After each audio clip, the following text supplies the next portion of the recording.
Good morning, ladies and gentlemen. Good morning. We are 6 minutes behind schedule, and therefore we will just start now. We were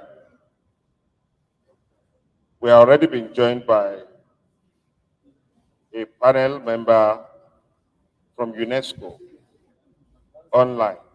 So we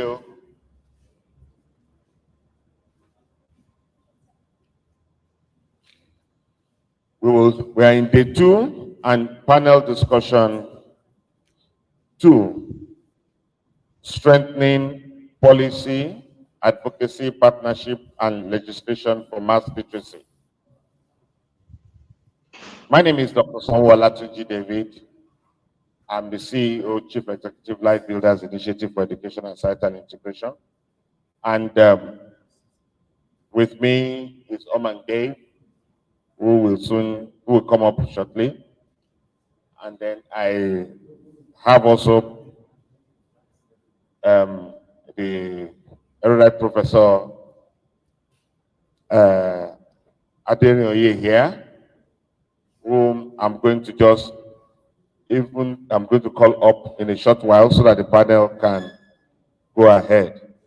We have more people out there than in here, and we hope to have more people in here as we progress. So without wasting our time, because people are already joining online, and then I'm just going to also call Professor Julius Ihovere. So we will have a panel in here. We have a panel in here who is a very rich one and then Dr. Nasir Uba is also here, who is to talk about alternate school program on panel 3. But because he's here, I'm going to also bring him up so that we can have a rich panel conversation in the house. And then we will be taking feedback. As usual, we have our children here.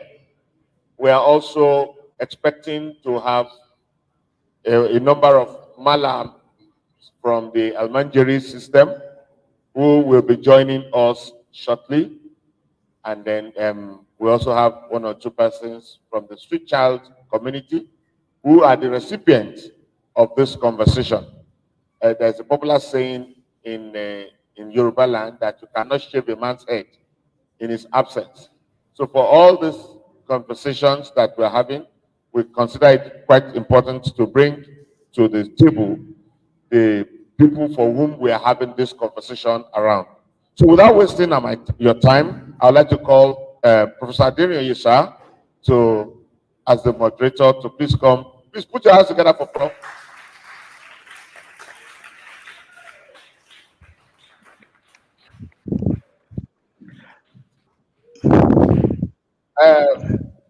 Our chairman is around, and therefore it is important everything we are doing, he should be part of it.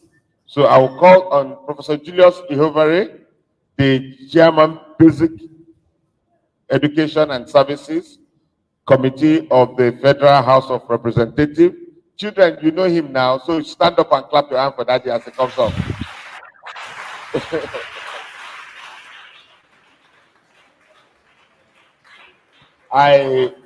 I always say to him humorously,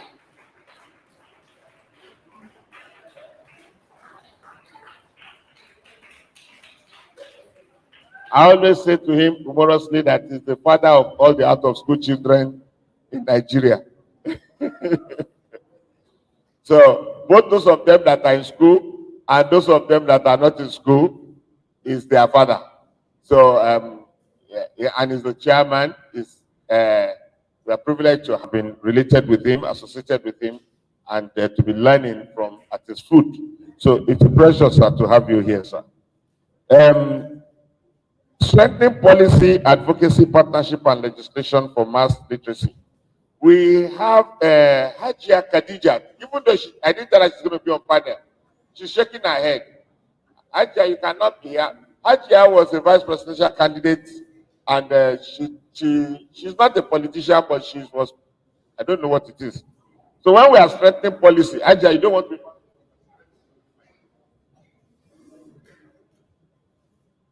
Please put your hands together for Hajia Khadija. Hajia will do two things. She will introduce, yes, you are coming up. She will introduce gender balance to the conversation. She will introduce, she will introduce.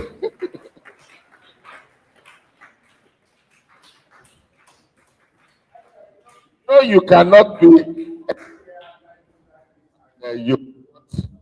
you will not be the one speaking. Huh? You know that now.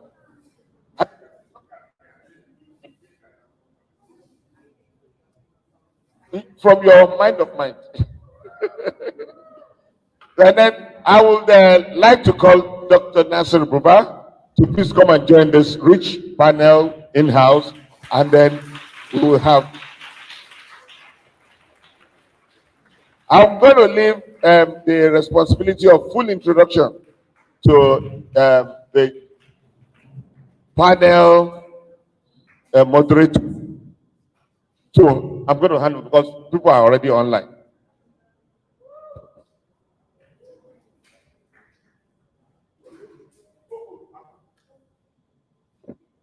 I'm sorry, please pardon my ignorance. We have Dr. John from NMEC. You know they are the host of this meeting. Where is Dr. John? Dr. John, please put your hands together for Dr. John from NMEC.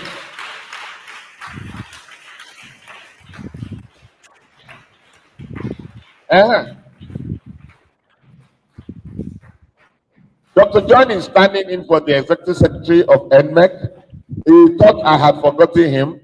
I thought will not forgive me if I forget that you are here. So thank you very much, sir.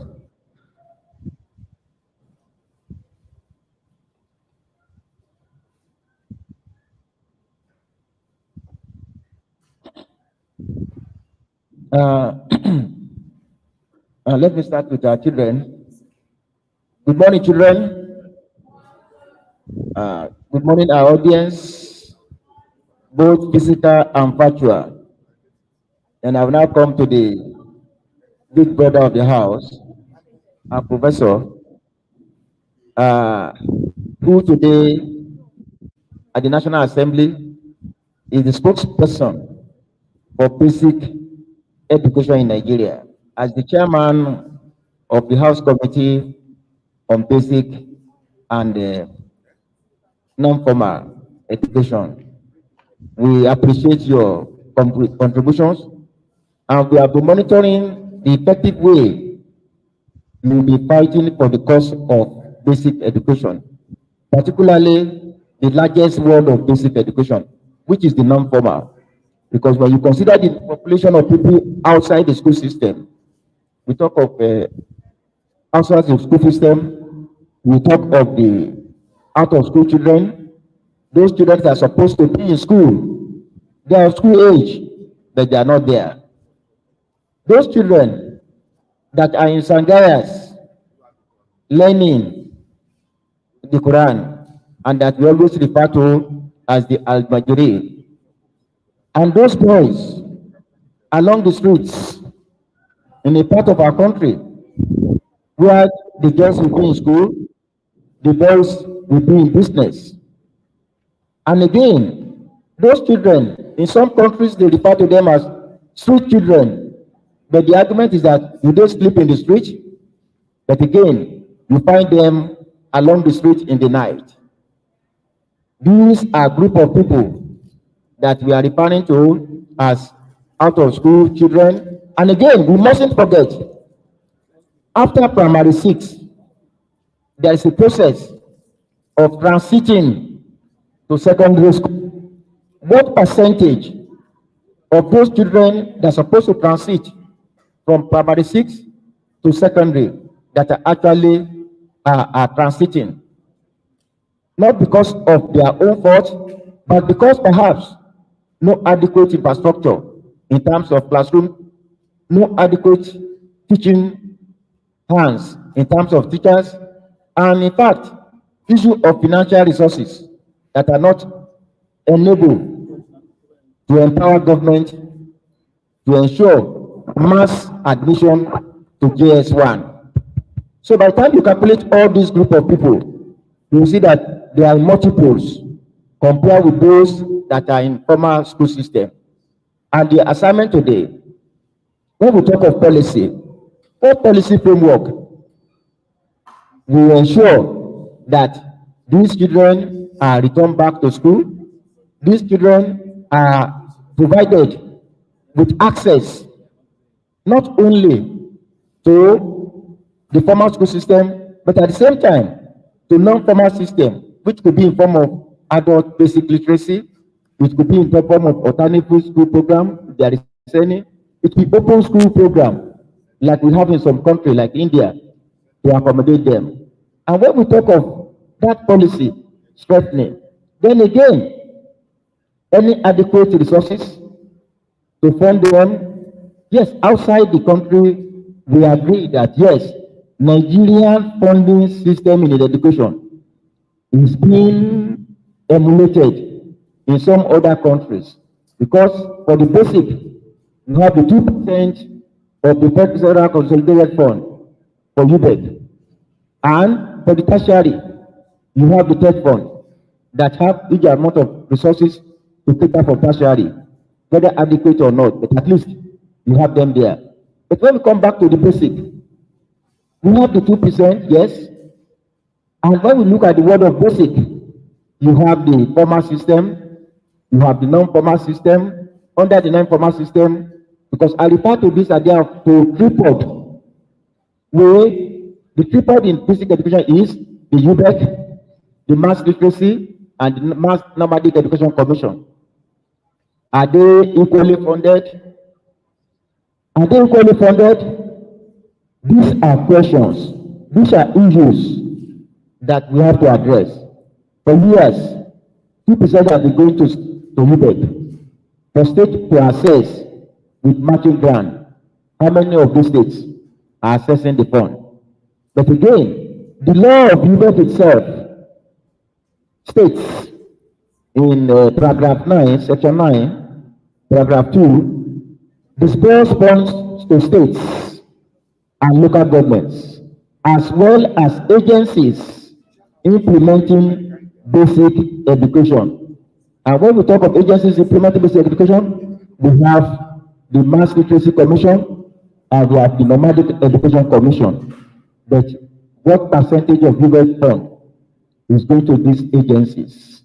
These are issues that people have been brainstorming on, and at a stage, there was that suggestion that the National Assembly will have to review the law funding of basic education, that if 2% is going to UBEC, meaning that at least either 1% should go to mass literacy because of the huge population. In other words, if 2% is going to UBEC, then 50% of the 2% should go to mass literacy, so that we can have mass literacy program at the grassroots level. We remember, Cuba did it in a year. They must expose the youth and adults, and within a year, they recorded nothing less than 90.something% literacy rate. Today, more than 60 million Nigerians are illiterate, youth and adults. These are areas where we want to look at policy. How we can study the policy, not only studying policy, ensuring that policy put in place are implemented. Because when we look at education, we have a lot of policy that are just there without being implemented. But I'm happy today, we have a father that we marshal, we not only marshal, but we want to see whatever agreement we reach here to be implemented as the representative of people at the National Assembly. Without wasting your time, I want to invite uh, Professor everybody, the chairman of Basic Education Committee at the National Assembly. He has been doing it. But again, we need further enlightening on how we can achieve our intention. So, sir, join us in the discussion. Prof, sir, just a minute. Sir, I'm going to be Dr. Stephen Onyekwelu of UNESCO is online. This screen here are the people that will be joining the conversation. It's online. I will just want the chairman, sir, to welcome you. Good morning, children, and the parents and the guests and my colleagues here. We can see you clearly, Dr. Stephen. We hope you're doing well Thank you very much, sir. Good morning, Prof. after the very hectic UNESCO meeting, which is still going on anyway. Yeah. Good to see you again. Thank you, sir. Yesterday, we tried to set the tone for today's conversation. Let me put this down.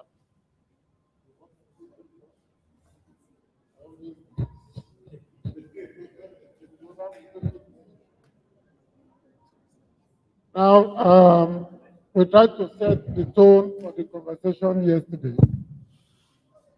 And I started in my own remarks by commending life builders for what they are doing.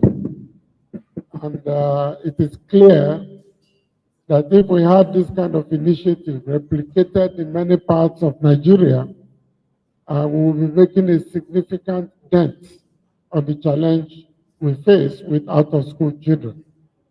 I also said, from my own estimates, the figure may be higher than what is being bandied around by the official sources. For them, it may be good to see it low, but the reality on ground and the deepening crisis, closure of schools, cut off of telecommunications, cutting off markets, is only increasing the number of children that are out of school. The conflicts continue. In Taraba, we're even having cases of people coming in from the Cameroons to invade villages, killing people. So the Nigerian child is not having it easy. If it's in terms of policies, we have the policies. If it is in terms of committees and panels and special stakeholders meetings, we have them. And like I said yesterday, there are over 12 programs currently being funded and running in the Ministry of Education, all addressing the issue of out-of-school children, and the latest being the alternate school program, of which I'm a member of the steering committee. But my comments will be on just 2 or 3 points.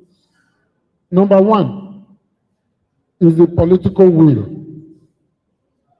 Whether we talk of policy, advocacy, partnership, etc., even legislation, if the right political will is not there, if there is no commitment and there is no consistency, we're going to achieve very little. And in my going around the states in Nigeria on oversight, I can see the difference. They collect billions in matching grants from UBEC, but when you get there, you find very little on ground. In most cases, what you find on ground is in the capital city. 5 minutes outside the capital city, you will confront decay, dislocation, rot, dilapidated buildings, schools without water, without toilets, without perimeter fencing, without teachers, without books, nothing. Almost the majority of states in Nigeria are in that same situation. And I've always advised Don't use what you see in the capital city of any state to judge how well they are doing in basic education. The second issue is the enforcement of the UBEC Act. If the Act says education, basic education is compulsory, and at a certain age, no child should be out of school. Not one state has ever enforced it in Nigeria, and the federal government acts as if it is not aware that this act is not being enforced. Let us enforce the UBEC Act to the letter. How many parents have ever been arrested for sending their children to go hawking when they should be in school? I'm not aware of any. So the political will also translates into the commitment to say there is a law, let us implement it and enforce it, and put the fear of the law into parents so that their children don't continue to roam around. The third issue is that children that have been displaced by insecurity, they automatically become the responsibility of the federal government to obey the Nigerian Constitution, which talks about the security and welfare of the citizens being the primary purpose of government. Now, if Dr. Olatunji and the life builders have not intervened in the lives of these children, what will happen to them today? I visited the school and I took the responsibility of writing to the Vice President, the Minister for Humanitarian Affairs, the chairman of the Northeast Development Commission to say there are over 7,000 children roaming with their parents in different parts of the FCT, even Minister of FCT too, who are not being catered for. They were displaced mostly from Goza and other parts of the Northeast. Please do something. I think the only response I got was from the office of the Vice President, who said my letter has been directed to Minister for Humanitarian Affairs. Now, for the last 7-8 years, Dr. Olatunji has spent his own personal funds to clothe these children, educate them, give them books and training. He has a model that the government can look at and adopt and use in other areas. But nobody cares. People visit there, they shed crocodile tears and they leave, and that is the end of it. So the Nigerian governing class and the ruling class are just not interested in basic education. They do not recognize that it is what basic education brings up that goes to the tertiary. So if it is broken, if basic education is broken at the base, whatever you put on top cannot start. And in so far as we have hundreds of thousands, millions of children out of school and not in school, if you like, build yourself a fortress. Build a beautiful mansion with high fences higher than the building, with barbed wire, with burglary proof, CCTV, motion sensor, and dogs. It cannot protect you from those children unless you will never come out of that. They are not linking their own future, their own comfort, their own safety, the progress of this country to how they address the out-of-school children issue. They go to international seminars, fine. Write beautiful reports, fine. Set up panels, fine. But where do we go next? I think that the funding for mass literacy is very poor.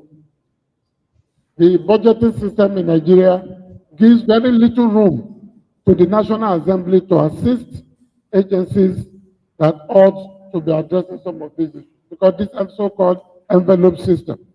It comes to you already broken down, and they tell you you can't touch the capital. So if you cannot touch the capital, why bring it to me in the first instance? So the funding is so low that they are unable to deliver on anything reasonable. I know that mass literacy I mean, they have a program of rural education through the radio. But there's no money to do this. And I do not think it is scarcity of funds. It's a question of appreciating the importance of mass literacy, directing the funds there, monitoring the implementation of the programs, and ensuring that there are appropriate deliverables. I think the mass literacy at this point should also be asking for that 1% in the consolidated revenue fund if we're really serious about improving on that condition. I'll round up. In doing this, the condition of the girl child and mass education for women, rural women particularly, to me is very important. But you see, the girl child cannot be privileged in policy output when those in charge of policy are not properly educated, beyond thinking that they are just doing, they're being sympathetic, they're doing something just to help. No, no, no, you're not helping, you're not being sympathetic. The women are majority in Nigeria, according to whatever census we've done, and they are the most productive segment of the society. Go to all the rural areas, the best farmers are the women, the same women you will find in the market, the same women you will find taking care of the children, and the same women you will find taking care of these men when they come back from their drinking joints. Thoroughly overworked. So I think that at this time, I will call that even the Ministry of Women Affairs needs a proper forensic repositioning and refocusing to be more relevant in the lives of the girl child and Nigerian women. I believe that there are very many qualified bureaucrats in Nigeria, highly experienced.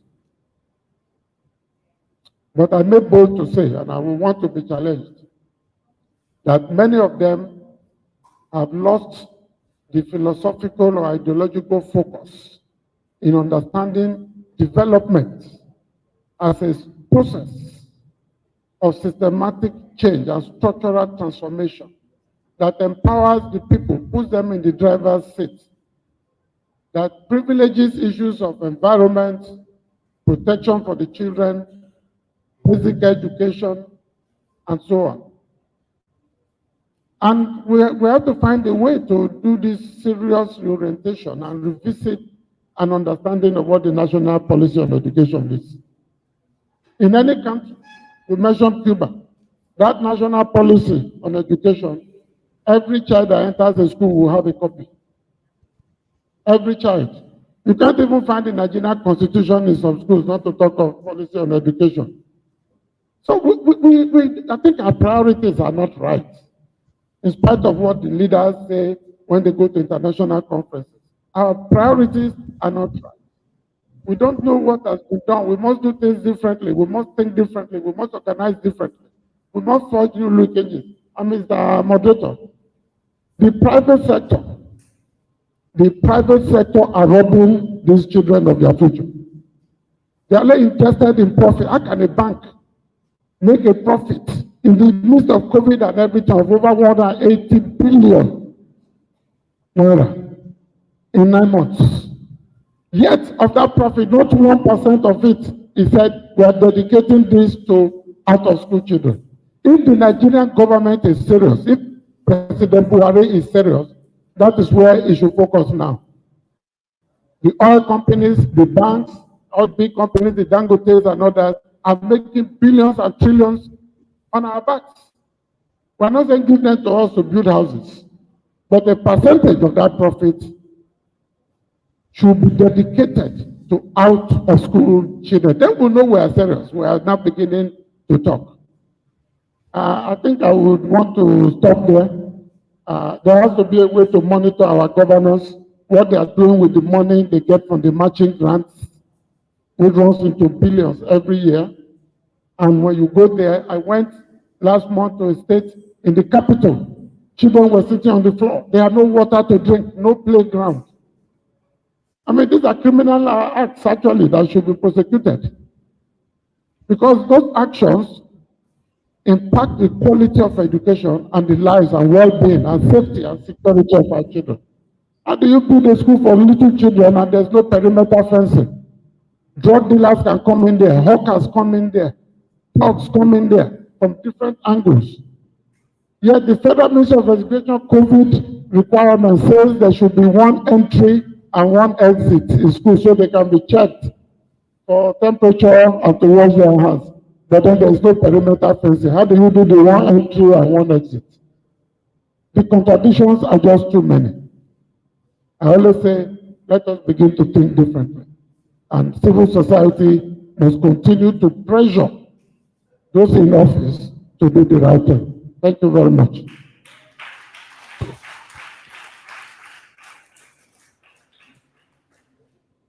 Can't we do more than that? Another applause. But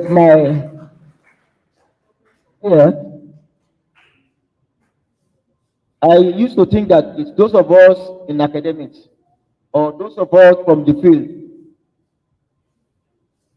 are expressing what our chairman has actually expressed this morning. And if that happened, where do we go next? We talk of political will. For years, right from 1946, when we started mass literacy campaign in Nigeria, it has always been issue of political commitment. When Shagari came on board, he launched 10-year mass literacy, which was terminated because of military rule, political commitment. When Babangida started his own, 1986, political commitment. We just pronounce, but no action. And now that we are here, the same political issues still continue to be there. Our father already said, UBEC, yes, state assess funds, just on infrastructure, building of classroom, and mostly in urban centers. Go to the rural areas. And in fact, how many of these states are actually assessing the funds? At a stage, they were fighting for the sharing of the UBEC funds without condition. State governors, they said, let's share the money and forget about counterpart fund. But that time, even Borno that is under siege was assessing the fund. Then the query is, if I'm assessing, what's wrong with you, which used to state that have no problem? And look at the issue of funding, GSM. Look at GSM, how much they are realizing from Nigerians. And we are talking of radio literacy. Are they not enough? And with every Nigerian, most Nigerians with handset, communication, virtual learning. You have illiterate sending text messages after little training in digital skills. Is it not high time? The GSM providers are forced to pay such like it has been said, and I think this thing will still originate from the National Assembly. And again, we don't look at the area of teachers, the quality. Those that we are defining as teachers, are they teachers or tutors? One leg in, one leg outside. Where do we go from here? Displaced citizens. Sorry, I was privileged one time at the early stage to talk to one of the ministers that, what do we do with this displaced children? And there is enough resources in UBEC to do that, but I doubt if there was any action following it. The policy, I think this time around, the man sitting on the policy, the national policy on education is there, beautifully written. Beautifully written. And mass literacy is a major chapter in the national policy on education. What are we doing about it? In fact, the gap between the ministry, yes, and the federal ministry, you have the Department of Director of Basics and Non-Formal. Is there any link between that department and other agencies implementing basic education? NMED, nomadic inclusive. Sometimes they don't even know what are the focus that they are battling with. So I think the agency, even though this morning I expected other basic education agencies to be here for symbiotic relationship. I wouldn't know whether UBEC was not invited, or the nomadic education sector, or even NTI, the National Teachers Institute, that is in charge of preparation and retraining of teachers. Even NRDC, which is in charge of curriculum, where are they? And the line ministries, our chairman mentioned the women affairs, the humanitarian affairs, even the Greek ministry, where you have the essential services, where you have the farmers. During our last minister for Agric, they were using handset to distribute fertilizer. Was that not part of digital literacy? So those youth and sports, this line ministry, I think the life builder, you are just starting, and we are appreciating your effort. There is need to work with all these line ministries to bring them on board. During the period of HIV/AIDS, we have all the related ministry, Ministry of Health, Ministry of Water Resources, Ministry of Education, all the ministries that were involved. And like you are even having now during COVID, there is no single ministry that is left out of COVID. When you talk of preventive education, so policy, where do we go from here? Dr. John, the representative of Executive Secretary, Mass Literacy Commission, where do we go from here? What do you have for us on policy and policy implementation?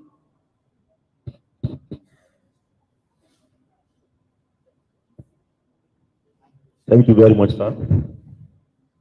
The chairman, Basic Education and Services, Professor Julius Yovare.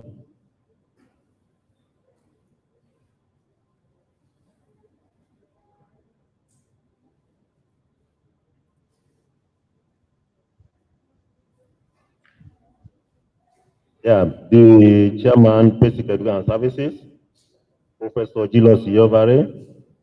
Yeah, the chairman of this discussion, Professor Rashid Aderoye. Other discussants. Let me first of all appreciate the convener of this event, Dr. Kunji David. Thanks so much for bringing us to be part of this discussion. As explained and shed more light by the chairman on policy issues. Indeed, much has been said about mass literacy, adult and non-formal education. The bulk of the work of out-of-school children lies on the commission. That's National Commission for Mass Literacy, Adult and Non-Formal Education. Regrettably or unfortunately, this sector has not been given proper recognition.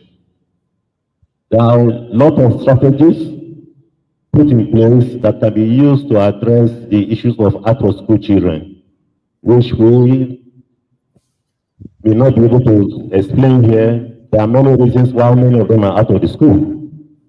However, for the non-formal sector, the issue of funding has been there. The issue of political will has been there. There are policies, there are structures, they are everywhere, there are personnel. But as I've been said, what matters most is you, the political will, to put this in place. The funding for the mass literacy sector has been so meager to even reduce the number of non-literate citizens in the country, not to talk about the out-of-school children. Today, the formal school is there to address the children, but when they drop out of the formal school, we'll take care of them. If the non-formal is not properly given recognition, it means they will drop out forever, and they will become a problem to every one of us in this country. In this wise, strategies that have been set aside by the commission need to be given proper funding for us to be able to address this issue.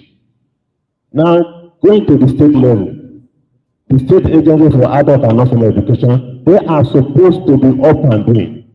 Unfortunately, the UBEC intervention fund are not taking along the state agencies for mass education in their work plan. Check any work plan of SUBEB at any state. You will not see anything that address the issue of out-of-school children. And these are the people who are expected to take care of in the work plan. So on this note, I still want to appeal, seriously appeal, that the state agencies for adult and non-formal education should be properly incorporated in the work plan of SUBEB. If they are incorporated, perhaps the issue of out-of-school children may be reduced. But now, agencies are not properly funded by the state government. They are not captured in the work plan. Where do we go from here? It's like we are just in a dark corner, moving around, not achieving results. At national level, let me use this opportunity to commend UBEC. At national level, they are trying. But what percentage are they giving to the sister organizations? Nomadic, UBEC, NTI, NRBC, particularly Nomadic and NMEC. What is the percentage of the money we are enjoying from them? Can it actually make us to address the issue of out-of-school children? I'm happy the chairman mentioned the issue of literacy by radio. He mentioned the issue of rural facilitator schemes. These are the flagship program of the commission that we can use to address the issue of out-of-school children. Facilitators issues are there, policies are there, materials are there. Where do we go from here? Where we don't have enough resources to do this. And of course, political will is so essential, so important. And I want to appeal once again to the convener of this meeting and to the chairman to please have a look on how the state agency can be incorporated in the work plan of SUBEB and how this sector can be properly given more attention so that we can achieve our desired results. Thank you very much, sir.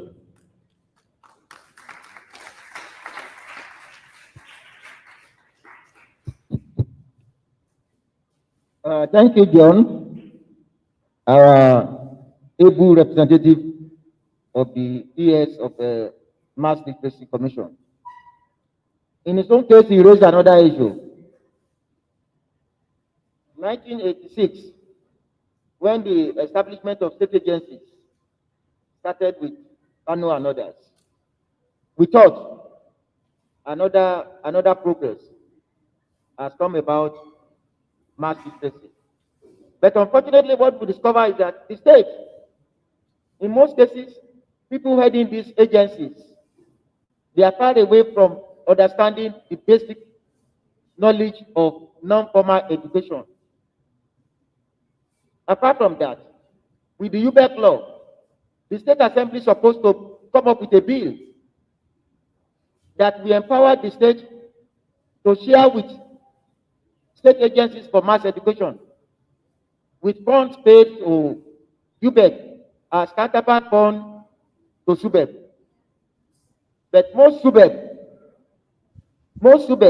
they don't even want to see eye to eye with the state agencies of mass education.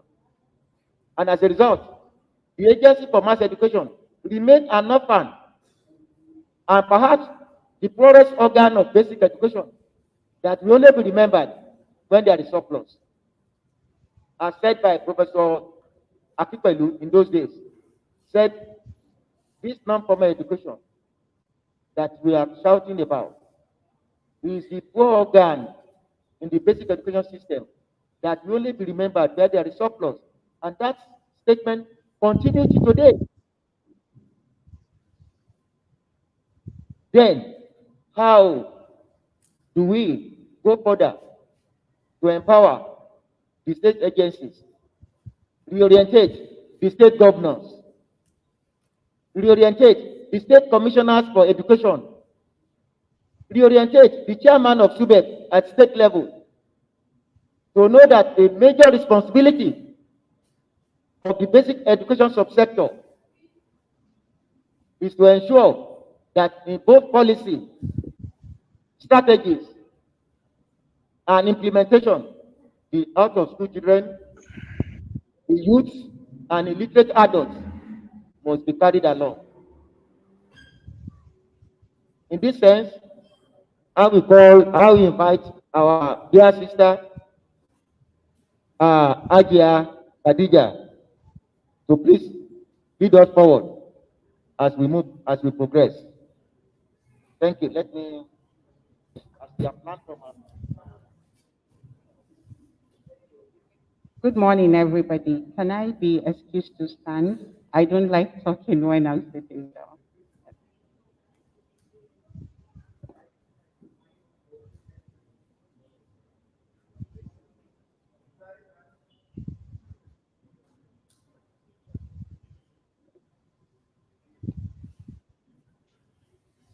Good morning, everybody.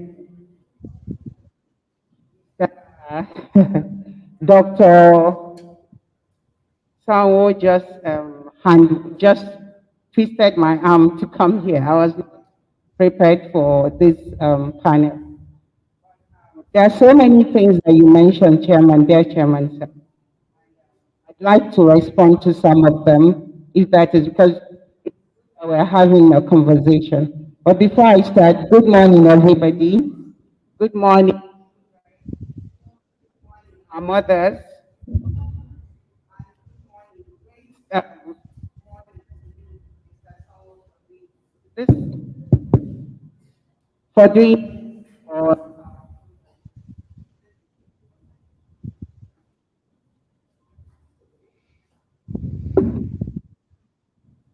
Good morning, Dr. Samuel, for all of these great initiatives that you have been doing for our people. You are truly saving our community from all the issues that are already disturbing us in the country, security and monitoring. So the first thing that the chairman talked about was political will. And before I start on that, I think I should re-emphasize the importance of family system. I think that one of the biggest things that we have not done in this country is that we do not understand that the national policy on education affects the core of our society, which is our family system. When our family system is well educated, when the children are well educated, when we understand the importance of education at the base, at the core of our system, that the base of the society is our family system, when we understand that, we will be able to understand how to reinvent and find solutions, creative solutions to breaking all the jinx that we have in our community of education. So another thing you said about that family system was about the fear of the law. The parents do not fear the law. A few months ago, somebody was here in my family, and I was going to the pharmacy, and I saw a little boy. And I asked the little boy where he was begging for us, and I asked him where he was from. This is what we have. I didn't have. And the boy was just about 3 or 4 years old. The boy told me that he came to do advice. And I asked him where he came from. He said that he came from Sudan. Imagine a child like that, all the way from Sudan out. And all the streets that he passed from Sudan out. The time that God Islamic systems, Islamic education in Sudan, and our 3 or 4 in Sudan. I do not understand the mother that would allow a child to be taken away from her at that age to go and look for sustenance, a child that does not even understand anything. Then imagine if this child grows up without love. People forget that aside from education, which is very, very critical, we forget that the most important ingredient that a child needs to grow and be a well-balanced and well-rounded individual is love. When a child is deprived of love from the the beginning as a child. The child has the tendency to become very, very violent. The child does not understand what is love, doesn't even have it for it to give it to the community. We forget all of those vital ingredients of national development and we ignore it. This brings me to the issue of the political will that everybody on the panel has been talking about. The issue of empathetic leadership. I feel that if we have empathetic leaders that understand the importance of education, we will be able to eradicate most of it. Over 30 million children out of school issues that we have. They do not understand, like the moderator was saying, that we need to reorient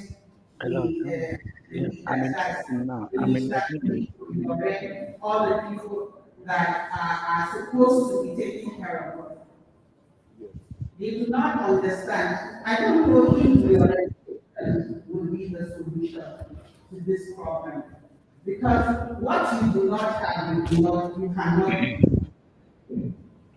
No matter how you, before they are there, there should be a policy to put in competent people, like what the chairman said. There are so many public people at the private sector that are competent enough to do this work.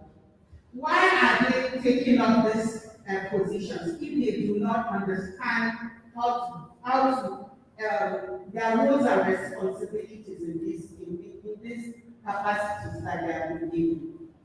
I think that at this stage, we should be very, very intentional about the people who we allow to be in government.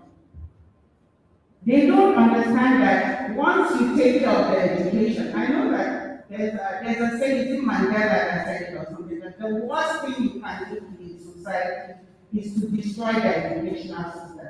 Because when you destroy the educational system, you destroy their health sector, you destroy their economy, you destroy the economic structure of the society, you destroy everything that relates to the society. Well, little by little, when you have doctors that are not well educated, that's how people die. When you have people who do not understand that being in the Ministry of Women Affairs is about taking care of the community. When you have all of those value chain that do not understand what their capacities are in those roles, that's why we are having what we are having.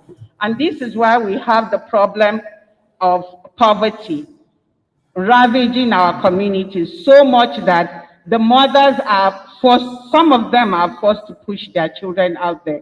And this is why we are having security issues. All of this, the base of it is education and the destruction of our family values. Then that's on political commitment. Then on the private sector that you mentioned, sir, in developed communities, everywhere in the world, there's something called corporate social responsibilities. And I don't know if there's a serious CSR policy from the government to the private sector to address all of these issues. There are so many ways to address this out of school children. How many companies are forced to do CSR? Corporate social responsibility. I know that the marketplace understands what that means. That's the people at the private sector. If you know that this company is sharing some of their profit and taking care of us, more people, I don't know if the private sector understands, more people would want to put their money and patronize that company. But how many people, how many private sector operators even are obligated enough to do their corporate social responsibility? I know that there's a policy in government. Kaduna State right now, you cannot get any contract if you do not have any evidence that you have done any corporate social responsibility. These are solutions to the problems. We know that government cannot do everything, But what are they doing? How are they forcing? What are the political will being put in place to force private sector to be part of the development of our children, of our educational system, of our health sector? What are the things put in place to ensure that these things are done? Then finally, I know that there are so many conferences that talk about these things.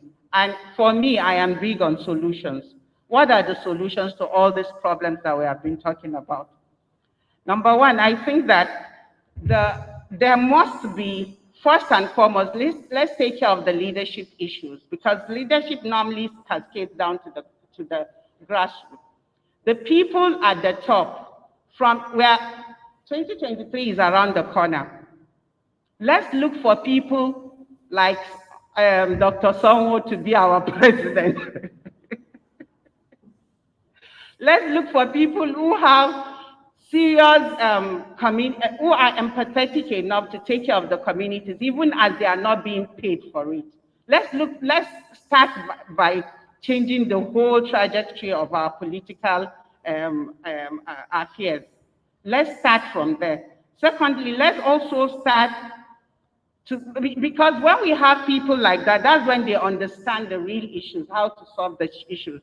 We know that when there's political will, we'll have a better conducive environment for education.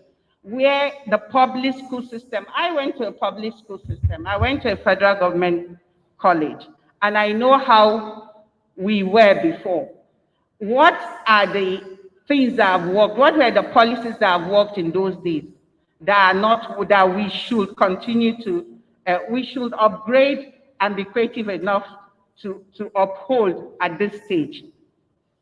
The conducive environment I'm talking about, let's have school system, public school system, absorbing out of school children, putting it together, where students will have the best environment with ACs and everything. It's possible. It's not something that cannot be done. It's not rocket science. We can do that. That's number one. Number two, let's also have teachable teachers. Because some teachers are just there because they want to work. Some teachers are just there because they are looking for jobs. They are not there because of they do not understand the importance of what their roles and responsibility entails. We need to have teach the trainer programs that will give us the best of teachers to teach our students, our next generation. We also should think about the grassroots, number three. The grassroots, a lot of teachers do not want to go to the grassroots. They don't want to go because I remember that there was a community we went to in SI magazine called, Tiptoe in Adamawa State. There were not teachers. There are schools there, but there were not teachers there. Let's give incentives to teachers who want to stay at the grassroots and teach them and develop that environment conducive enough for learning. Education is important. We should invest more in it. The last part of it is that this digitalization of education is important. And I think that a lot of people, the government should start having policies that, that feeds into digitalizing education for Nigeria. Thank you very much. Thank you.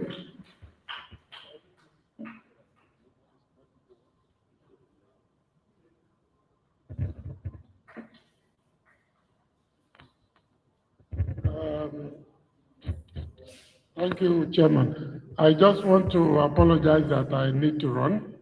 I have a very high-level meeting over the pending ASU strike. I had moved a motion in the House 2 days ago, and the leaders are following up to the presidency. So I apologize that I may have to leave now. But I do wish you all a wonderful conversation. I think the issues you raised are germane. I'll call you back. I'm in a meeting now. And, I just believe that I'll call you back. we will do something in the National Assembly about the private sector contribution to out-of-school children. Do something by way of law beginning with the motion in the House.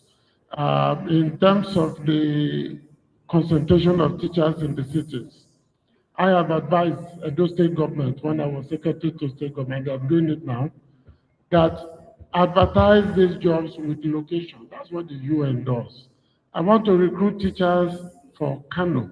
Any person applying knows you are going to Kano. And some go as far as saying if you cannot seek a transfer out of Kano until you spend 5 years, along with other incentives for rural areas. But many of our governments and leaders are just lazy.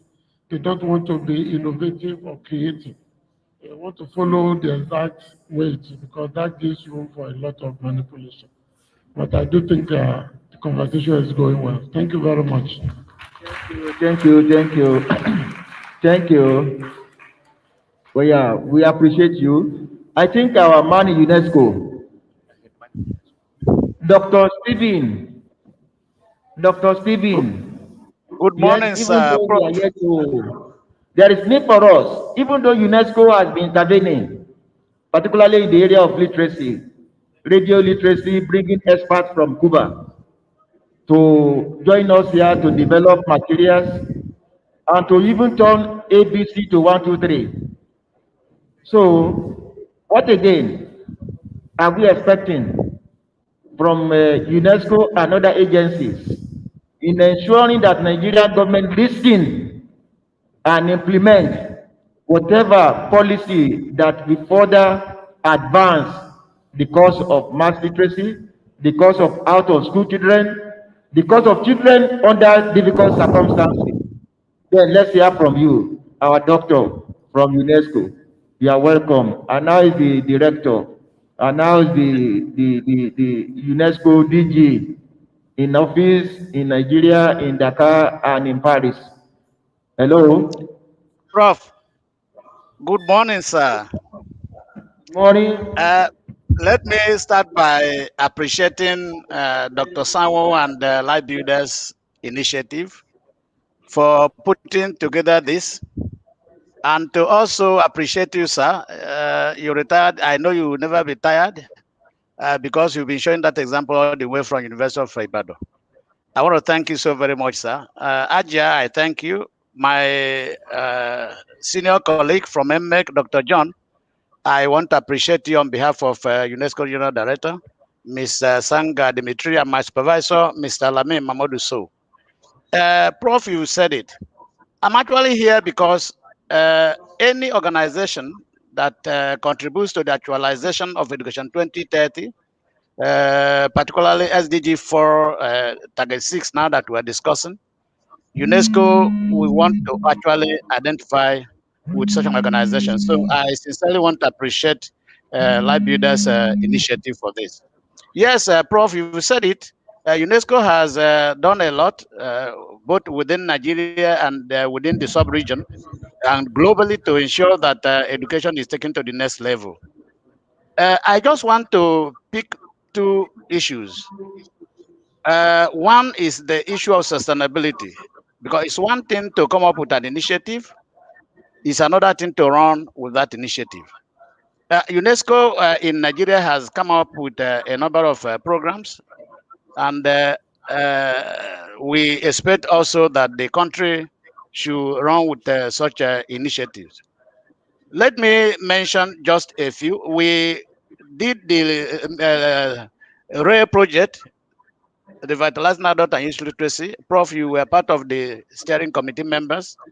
And we also introduced, try to revitalize literacy by radio. When that project ended in 2016, uh, till now, we've not heard anything about it.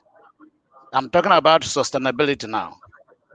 UNESCO is currently concluding program with the Bauchi State government on school mid learner approach. It is also an online program which we introduced in Nigeria. Our fear, though the Bauchi State government supported, our fear is that perhaps when we withdraw, perhaps the program will also end. Under the Spotlight Initiative, UNESCO also used literacy by radio to reach out to over 75,000 women and girls under the initiative. in Adamawa, in Sokoto, in Cross River State, Ebonyi State, even in FCT here. The issue is sustainability. Are the programs still running? We are currently discussing with MEC. We had a meeting a few days ago. I want to thank Ajia for highlighting the need for digitizing literacy delivery. We had a meeting with the new executive secretary where UNESCO Hamburg is initiating an idea to strengthen the capacity of facilitators in Nigeria, making them be able to deliver literacy using uh, uh, ICT. And we had a robust meeting with MEC and the NOGAS. I've also forwarded the outcome of that meeting to Hamburg, and we're proposing to have another meeting on the 23rd or 24th of this month. The issue is, how do we sustain initiative? A lot have been said about funding, which is critical. People have also spoken about partnership, bringing the public-private partnership into play. How do we achieve all this? Sometimes I begin to think that Aja also mentioned issue of leadership, and then I want to add accountability. Funding sincerely is a challenge to non-formal education in Nigeria. But again, issue of leadership. If you are going to a private organization to ask for their support in terms of trying to leverage on their corporate social responsibility, there may be one or two questions. What is your mandate? You may want to say what is your mandate, maybe to eradicate illiteracy. And perhaps another question is asked. For the past 2-3 years, how many people have you been able to make literate? It becomes an issue. I am of the opinion that even the little we have, we should be able to let the world know what we have done with it.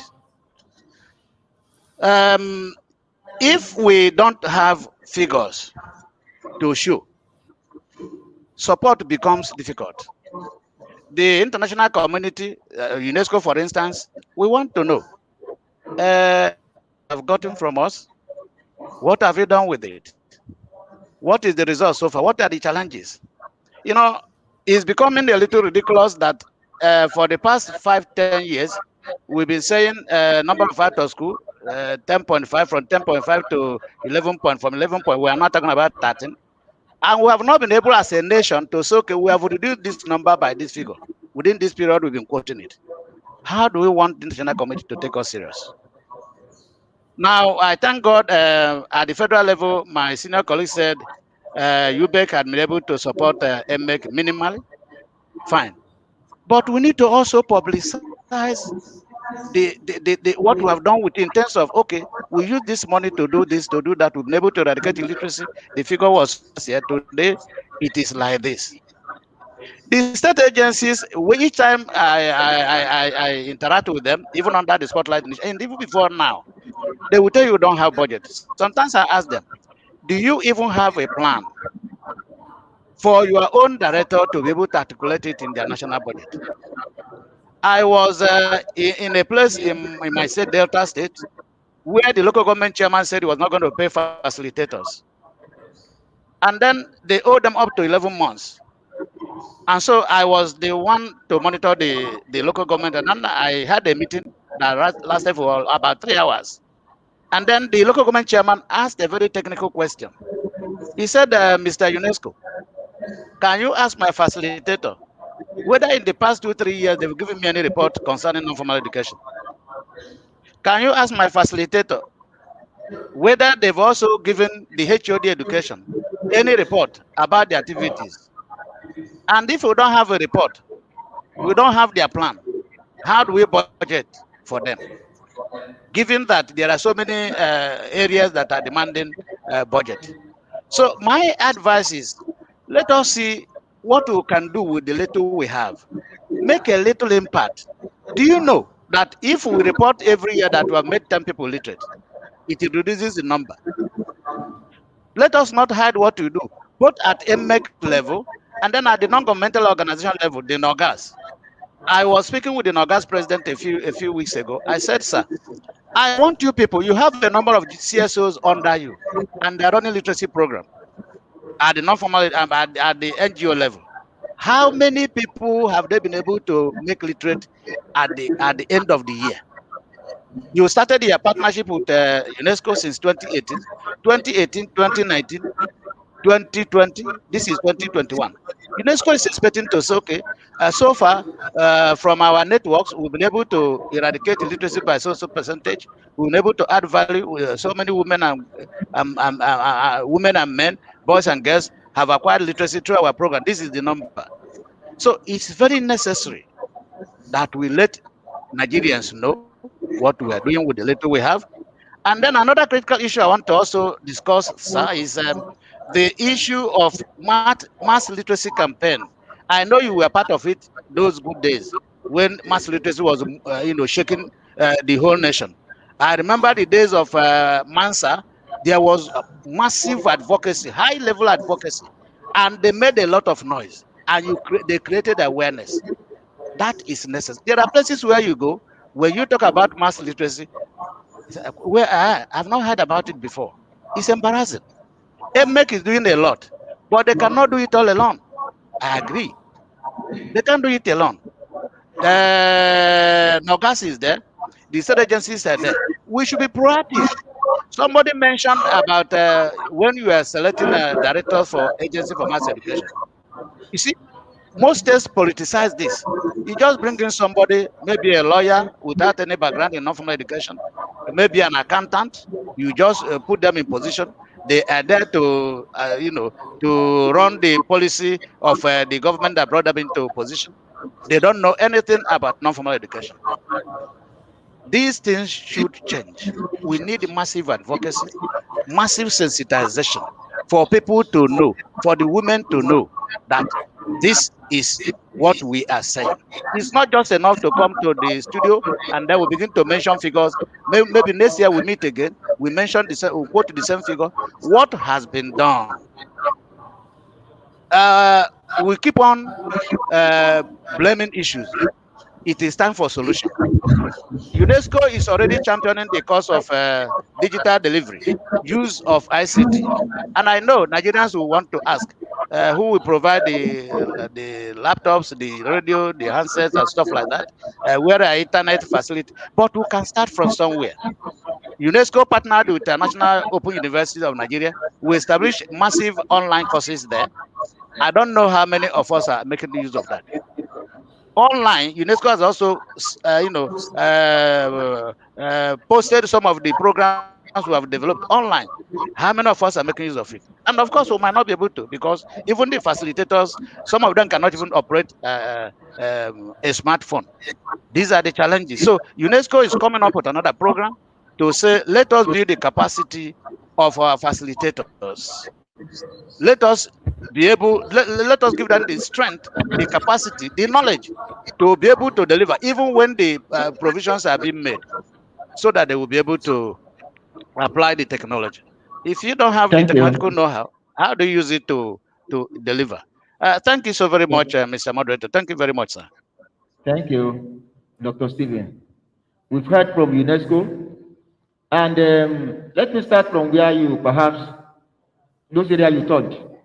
When you talk of accountability, evidence of performance, look at the rail program, where Nigeria spent 1 billion over the period. And by the time we started the program, one thing, I said, if we are not careful, we will not be able to account or produce certain number of literates. And we trained, we trained facilitators. We developed capacity of institutions. We developed the capacity of facilitators and others.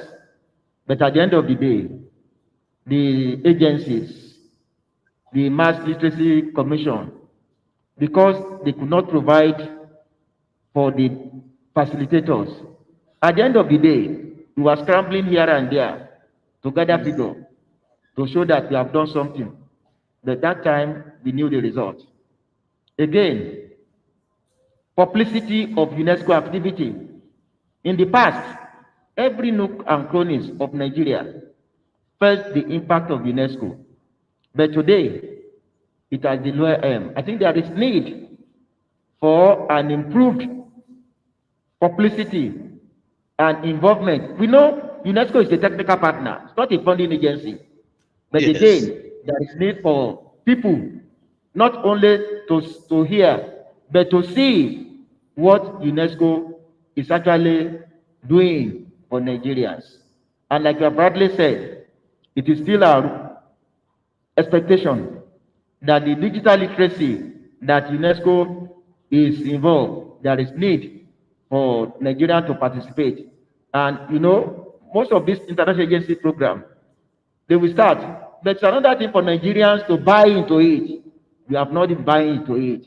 I think it's another area that life builders, they have to conduct advocacy for government and individual and communities to ensure that we buy into any intervention from any partners, be it UNESCO, be it USAID, be it UNDP, be it Action Aid, all of them.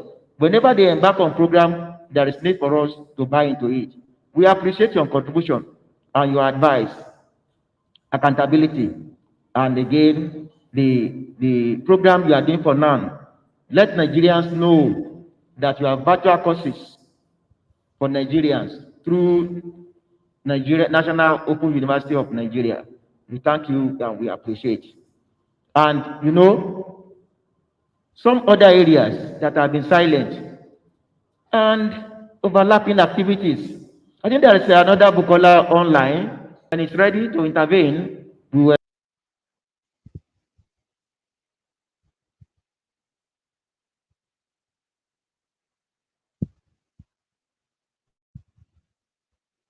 education program, not in the Ministry of Education, but in the humanitarian ministry. This is part of policy issue. Policy in the sense, Ministry of Education is in charge of policy for education. And when you are talking of alternative education, the humanitarian is in charge. Who is going to build the policy? And who and who will be involved? It's like BESDA. BESDA, Better Education for Sustainable Development, is on in about 17 states of Nigeria. That is providing for open education for children, out of school children and almajiris. My professor, it's need for you to intervene. Educators, let's see what alternative education have in package in the Ministry of Humanitarian and not in the Ministry of Education. Thank you.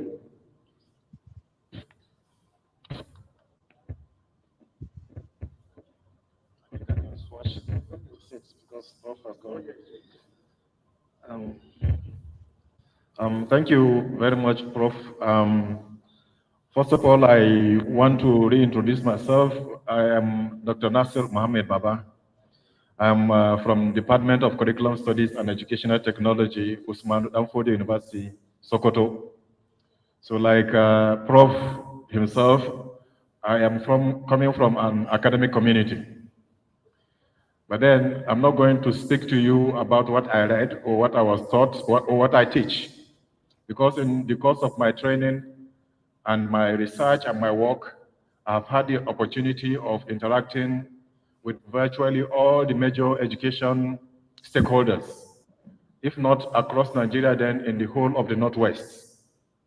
And that interaction has really given me some insights that I feel I can contribute. And then I have had the advantage of speaking last, meaning while my distinguished colleagues were talking, I was taking notes and borrowing ideas. So that's the advantage I'm going to leverage on.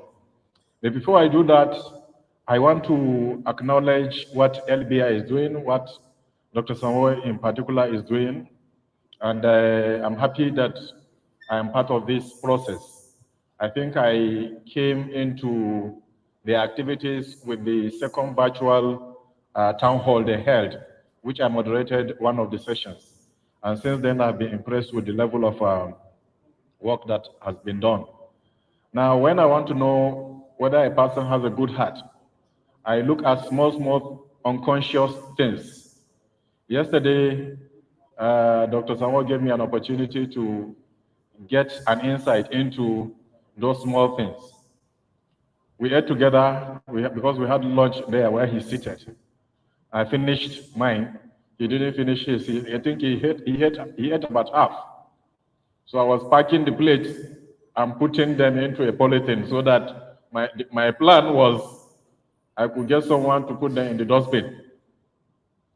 But Mrs. Sawa said, no, don't throw it away because somebody obviously needs it. He called one of these children and asked them because he told me she will either eat it or if she's not going to eat it, she will give it to someone who would eat it. I mean, this is something small, unconscious, but then it's an indicator of the kind of human being you are dealing with. So I believe we really acknowledge and appreciate the role you are playing. Before I go on to my points, I just want to react to something Hajia said regarding small and Almajirai roaming the street and probably wondering what mothers could do to have stopped that. Again, my area is curriculum studies, but my specialization is the study of integrated curriculum for Quranic schools. So in the course of my study and my work, I have had, again, the opportunities of interacting with Al-Majrai, their teachers, and their parents. Now, one thing I got to know is that many of those small children that you see left home because of several reasons, but the most common are that probably that mother is not even in the house. She may have been divorced or she's late. So some parents, because they want to save that child from maltreatment of the co-wife, because in the typical household, you find it's a polygamous setting. So once the mother dies, if the child is not lucky, there is every possibility that the wife or the wives left there could maltreat him. So sometimes parents take this decision of taking the child out of home. So actually mothers lack agency when it comes to these matters. In most cases, their voice are not heard because issues that have to do with moral development and religious education, you find that women in the traditional Hausa setting do not have much voice. So these are some of the intricacies that surround some of these unfortunate incidences. But today we are discussing policy.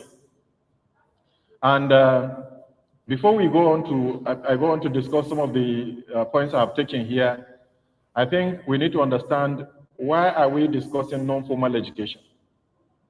And in my several conversations with Dr. Sanwo and yesterday with Prof, we came to realize that those 13 million or more children out of school, there is no way you can get them back to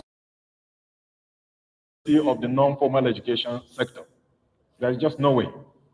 Now, if you doubt it, just imagine that because education is free and compulsory according to the UBE Act, just imagine that all parents today decide that, okay, I have heard the government said I must send my child to school. Imagine all of us parents decide to send our children to school. Believe you me, there are no spaces for these children in the public school setup, in the formal school setup. So that means, therefore, that by sheer capacity, the formal school setup is not prepared to accommodate many of these children. Now, even if it were prepared, many of these children come with background and circumstances which the formal school setup is not ready to accommodate because they need flexible provisions that will allow them time to engage in those things that in the first place disallowed their education. Because many of these children are the economic backbone of their families. So if you now rule out that, then you are killing that family because in many cases, families rely on the economic input of these children to survive. I'm just saying this to emphasize to you that this is not an idle discussion. This is a discussion we must have if we must get out of the situation we are in, because the formal school setup cannot solve that problem. Now, the second question is, why are we discussing policy? I think it was it the UNICEF, I think UNICEF, UNESCO representative talked about sustainability. I'm just using that to show you why discussions about policy are important. Now, many international development organizations are doing incredible work. In fact, to tell you the truth, if not for the work that international development organizations are doing in the Nigerian education sector, particularly at the basic education level, then we would have been in worse situation than we are now. But unfortunately, because of lack of appropriate policy, you find that most states are not prepared to take over once these institutions finish their program, because development organizations normally have a time frame. Now, because of lack of adequate policy, states are not prepared to be able to take over. So once that NGO leaves, you now see trial and error, and then people will now abandon a good thing that they have seen producing results. So that is why discussion of policy is very important. Even the issue of funding, which I believe we are going to discuss shortly, you find out that unless you make the adequate policy provisions, then funding will be more or less like if the SUBEB executive chair, whoever is there, teaches MEC, he will say, okay, take this. And it shouldn't be that way. There should be a policy framework that defines what is the financial relationship between, say, UBEC and MEC, between UBEC and the Nomadic Education Commission. So that is why policy is very important. Now, I want to point out what deficiencies, therefore, do we have about policies. In relation to non-formal education, there are 3 policy instruments that we should be looking at critically. And the first is the National Policy on Education, which is the overall policy framework that defines what every sector of education should be doing. Now, we have a National Policy on Education, which luckily for us is quite comprehensive, and luckily for us has undergone continuous review. I believe it's now in the 6th edition, 2013 or thereabout. But then the good thing is that it has been continuously reviewed. So that if you were to read the contents of the 6th edition of the national policy, you'll find that it is contemporary in its definition and scoping of basic education. But the second instrument is the UBE Act of 2004. 2004. Count how many years gap. Now, if you read that instrument, you'll find that some of its provisions are in conflict with the provisions of the National Policy on Education. Because while the National Policy on Education has moved on, the Universal Basic Education Act has failed to move on. Why? Because its focus, the focus of the UBE Act is still on formal education, believe you me. If you look at section 15 of that act, look at how they define a school. A school is any institution that provides education, but excluding schools of religious instruction, trade centers, and such other non-formal provisions. So right from the beginning, it means that this act is biased because it feels that schooling is only that which is accommodated within the 4 walls of a classroom. But that is not so. If a school of religious instruction also provides basic education, why wouldn't you take it as a school? That is why the BESDA program now tried to rectify some of these things. Because BESDA was a bit flexible, you say, no, it doesn't matter whether it is a public school, a religious school, a trade center, so long as they provide basic education, English, mathematics, basic science, and I think technology. So long as these subjects are provided, then count it as a school. Any child that goes there is a child that has attended school. Now, the last instrument is a national policy on mass literacy and adult education, which is managed by IMEC, the National Mass Education Commission, which is represented here. Now, the representative IMEC has made one valid point, and that is that SAMEs are the engine room of non-formal education, meaning state agencies of mass education. Because even the National Policy on Education gives them that responsibility of actually implementing these programs. Unfortunately, the state agencies for mass education are cash-strapped. I went to one state where I studied in depth their operations. In fact, the ES at that time, the executive secretary of the SAME on that state, told me that apart from personnel costs, This agency does not receive anything from government. And then you begin to wonder, how then do they operate? That is why many of their operations, they are not able to implement. Why? Because there is no funding.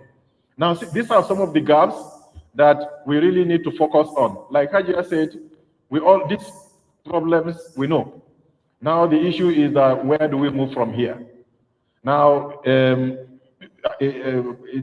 unfortunate we lost the participation of Senator, Professor Hilvary, exactly. But I'm sure the message will reach him. The UBE Act needs to be amended to be in conformity with current realities as far as basic education is concerned. In fact, even if you don't do anything new, make the UBE Act to be in sync with the national policy on education. Because like I say, national policy on education is forward-looking. Now amend the relevant sections of the UBE Act so that they don't contradict the national policy on education, particularly on funding of education. I believe with these few points, I will stop here, sir, and thank you very much for giving me the opportunity. Thank you.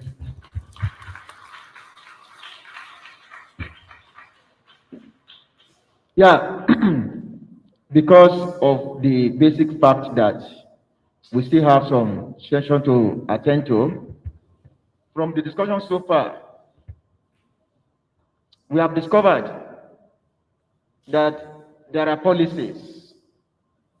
But again, in the policies, we have conflicting interests.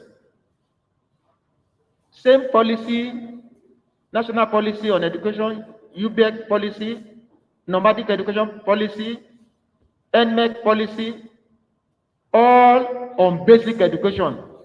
But dominantly, others were left out of the dominant resources of UBEC. How do we address this? Again, out of school children, the UBEC law provides for a child fined out of the school hours during the school hours. He must be arrested and the parent must be prosecuted, fined or jailed for 6 months. But since 1999, we have not seen any state, any local government that have actually enforced this aspect of the policy.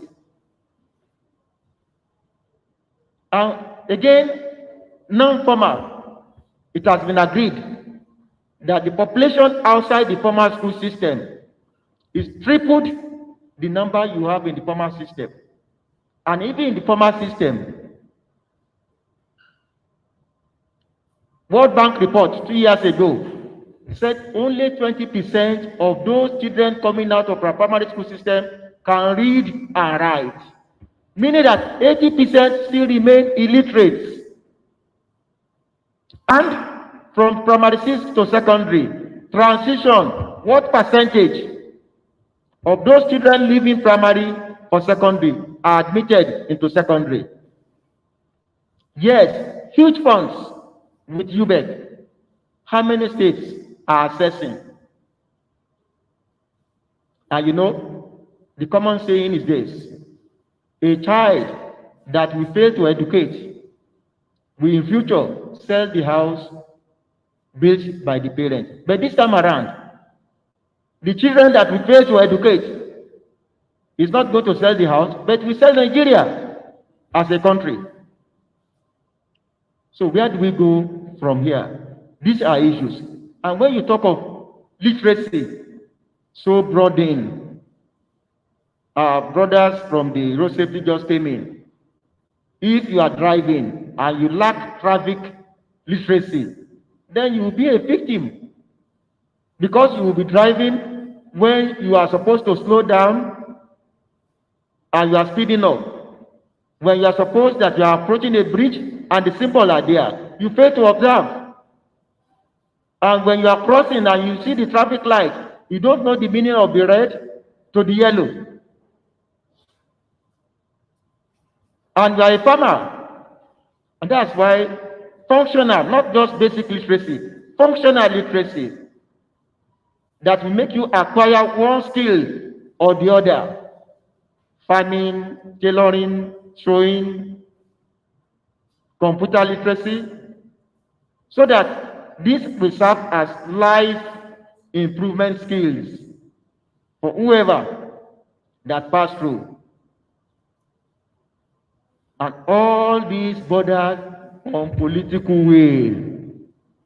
We had our chairman of the day from the House of Representatives, Professor Julius Izebare. That's hearing from the horse mouth.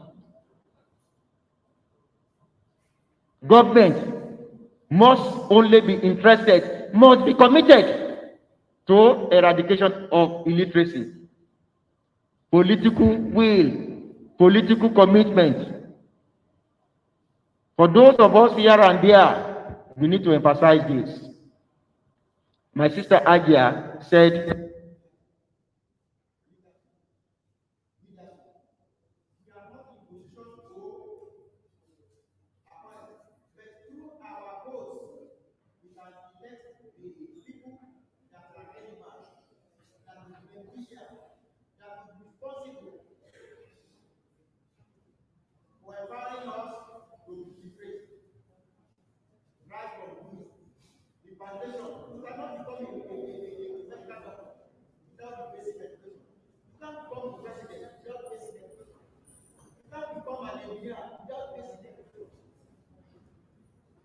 so let's educate our parents. Let's educate ourselves. Children, let's start home and talk to our parents. When next you are voting, vote for the right person that thinks will do the best for us. And you know, continue to be marginalized. In appointment, in law, Ministry of Justice, you cannot appoint a medical doctor. In the Ministry of Health, you cannot appoint a lawyer. But today in Nigeria, is whoever is available to the government, they will appoint as Commissioner for Education, as Director of Education, as Minister of Education, as Permanent Secretary of Education. There is need to ensure that the right peg is put in the right hole. Square peg in square hole.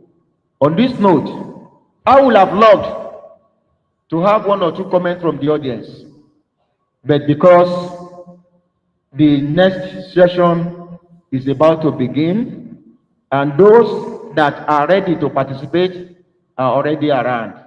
On this note, I want to appreciate the panelists, including our chairman that just left for the presidency, to discuss way out of the intending ASU strike with the president. That's why he took permission and left. But we appreciate his submission. I want to appreciate the contribution of Agia, who emphasized the family system, reorientation, building the capacity, educating right from the family system. Because if we fail to do that, then destruction of the nation has begun. And my brother, my friend, from NMEC, Dr. John, who had told us what the commission had put in place to ensure that they reach the grassroots. But again, there is need for funds, and I hope you continue to pray and fast. So, because when you pray and you support it with fasting, perhaps God will just intervene. But at the same time, ora et labora, you walk and you pray towards it. My friend and my brother, Buba, from Usman Danfodio University, we appreciate you, your intervention. We have taken note. The 3 areas, critical policy that need to be reviewed and to be revised. Funding for mass literacy must equal to that of UBEC. funding of formal basic education must be less than funding that of non-formal because the population there are so huge. On this note, I want to thank every one of us, particularly the life builder, the pillar that facilitated this gathering, that facilitated this opportunity, that solely worked very hard for bringing people here face to face, and those at the virtual level. You had Dr. from UNESCO, who robustically made some points from UNESCO point of view and calling on Nigerians to buy into whatever initiative that is initiated by international agencies. He made examples. If they have the radio program, let the local people again, local government, state government, let them buy into it so that we have it nationwide. And all other people that join us on virtual, we appreciate you for your time, for your interest, and we know God is in position to reward you as is going to reward the life builder agent, Dr. Sanwo. It's only God that can reward you, but through those individuals, those agencies, those in government that will see reason with your interest and put resources into it and support it. And I want to say, the Federal Ministry of Education, particularly the Department of Basic and Non-Formal, needs to wake up, ensure that there is synergy between that department and UBEC and mass literacy and nomadic. Let the ministry know what these agencies are doing, and let these agencies know what they should do and what they need, and how we shall get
not carried out at all.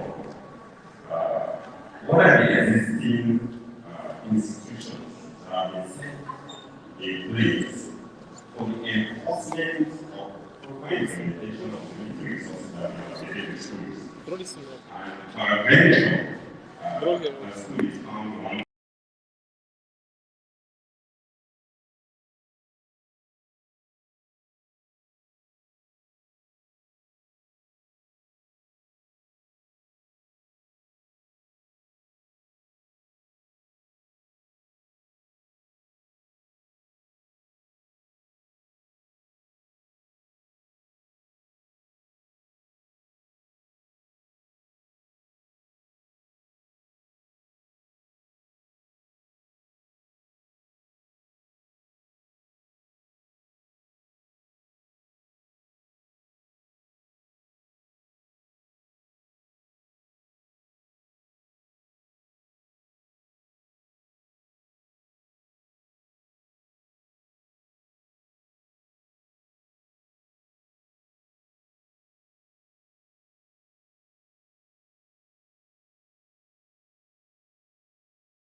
What is its work to school and how it's being implemented. And even the National Assembly, they have the oversight functions through which they are able to monitor what is put in school, what is put in education program, and how it has been spent, and to ensure that it's well spent, there is need for more action from the various agencies responsible for effective monitoring of projects and fund releases. Thank you, because their time is against us. Thank you very much, sir. So please, let's put our hands together for we will just take 1 minute, just 1 minute, to stretch our legs as we constitute the next panel. So you can please just stand up, stretch your legs, and you can ask for water. You can actually ask for water. You can actually ask for water.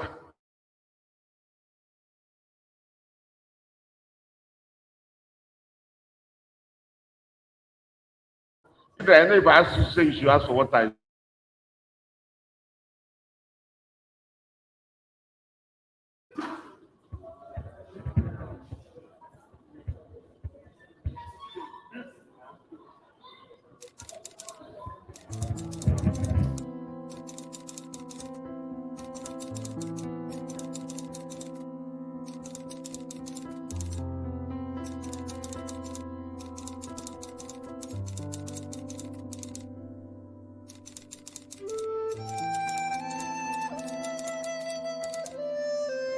Between 12th and 25th January 2020, the Life Builders Initiative for Education and Societal Integration conducted a field visit to the communities where we work. The aim was to assess the impact of our interventions and to interview on the penetration, awareness, and acceptance of digital literacy in the community, as these are important skills required for the 21st century learning, working, and living. The outcome of the visit gave birth to the Community E-Learning Center, Camp David, Durmi, Abuja, an upgrade to the LBI model of resolving the out-of-school children crisis in Nigeria. We envision a world where every child and young adult has access to quality education to fulfill their potentials. My name is Officer I'm from Borno. My name is Deborah Ogal from Benue State. My name is Inshallah Musa. I'm from Goza. My name is Destiny Peter and I am from Benue State. At LBI, we agree that education is a fundamental right and it must be accessible, affordable, available, and adaptable to all, irrespective of economic or gender status. Our mission is to change the pattern of education provision for the underserved population globally by engaging and partnering with relevant stakeholders to create resilient and self-reliant communities.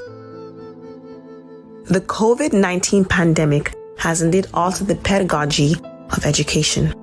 Stakeholders must therefore adjust education systems and structures in order to maintain and excel in all parameters of learning outcomes. At LBI, we are determined to expose 1,000 students in our community to digital literacy and e-learning in the next 12 months.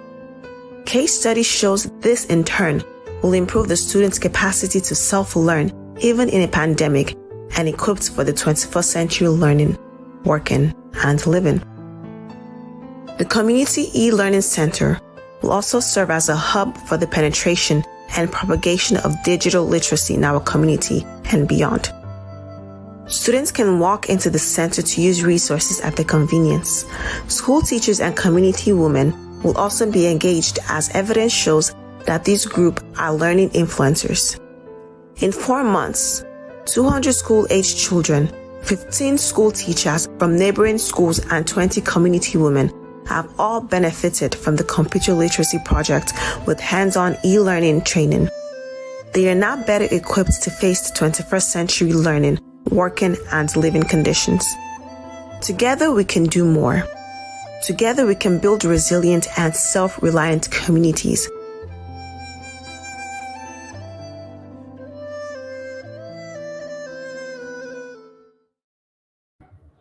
And take panel 3. Panel 3.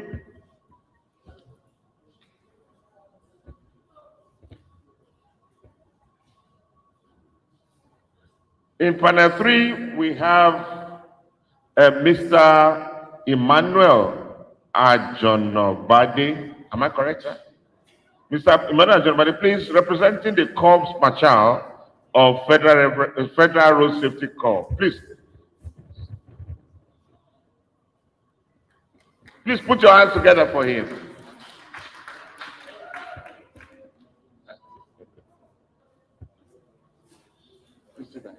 Yeah.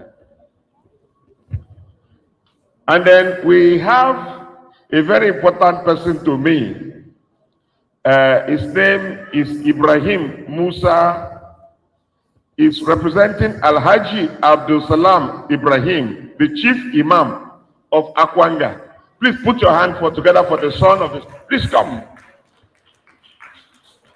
He's representing this very important person to me. Please sit down here, sir. He came all the way from Akwanga to be part of this conversation. As I was talking, my own chairman came in, who is the chairman of this panel. So please join me to welcome Dr. Binder, the chairman TWG, and the coordinator of NSIP. Please, chairman, sir, please, sir. Please put your hands together for him. I'm so happy to see you, sir.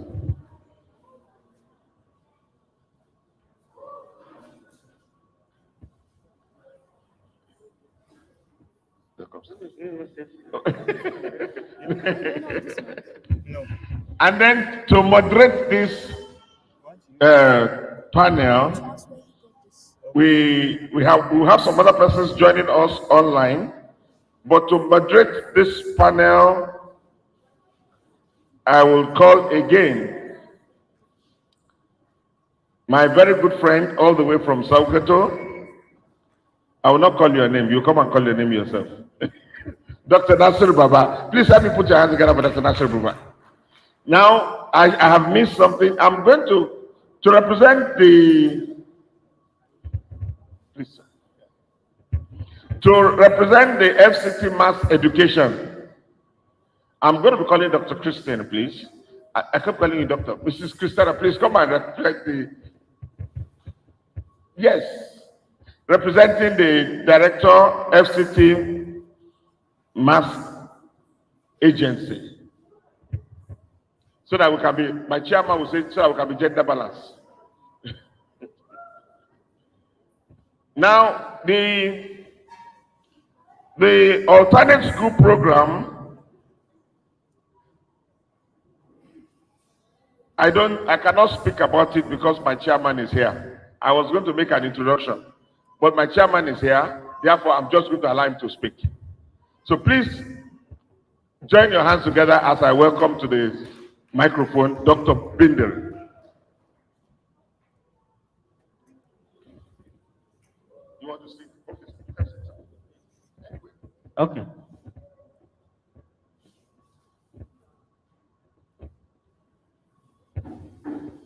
Thank you very much, proprietor of the Life Builders Initiative, my co-panelists, ladies and gentlemen. I was directed to briefly talk to you about the alternate school program, which probably you have been hearing about since morning, is that the administration of the challenges of having a large number of children on the street who are in school. And a child who is on the streets and not in school, who is 5 or 10 years today, will be 20 years in the next 10 years. And when you have a 20-year-old boy or girl who has not been to school in Nigeria, working within the communities, you know what is going to happen. And therefore, in addition to the efforts of government in trying to provide, let me allow my children to sit down first. I think they went out for a short refreshment.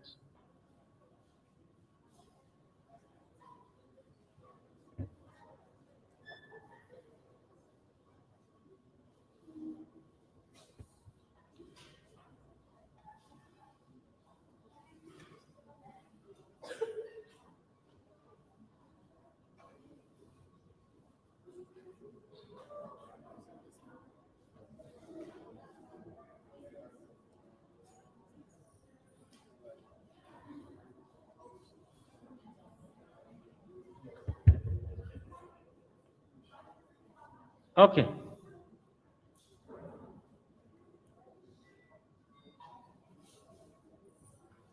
My children, good afternoon.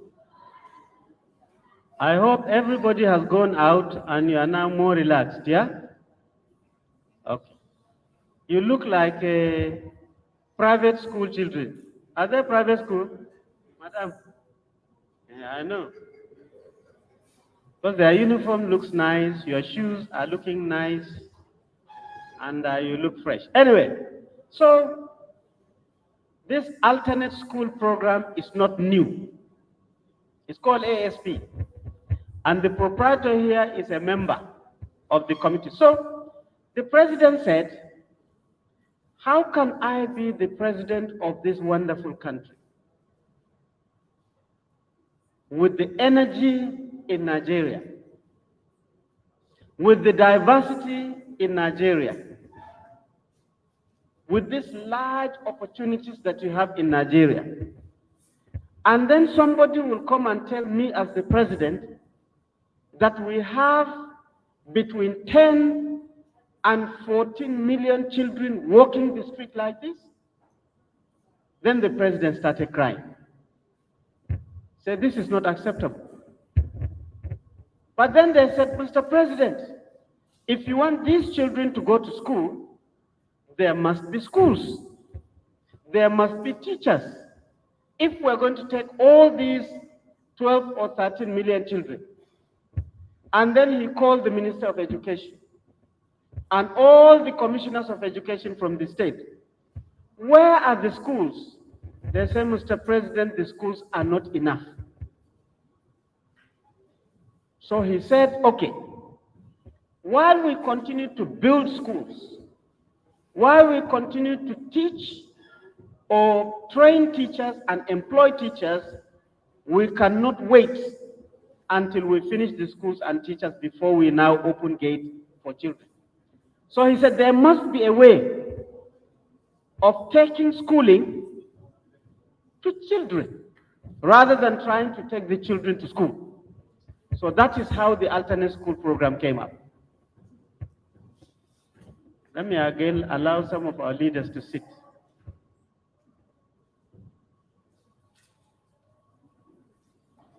Okay.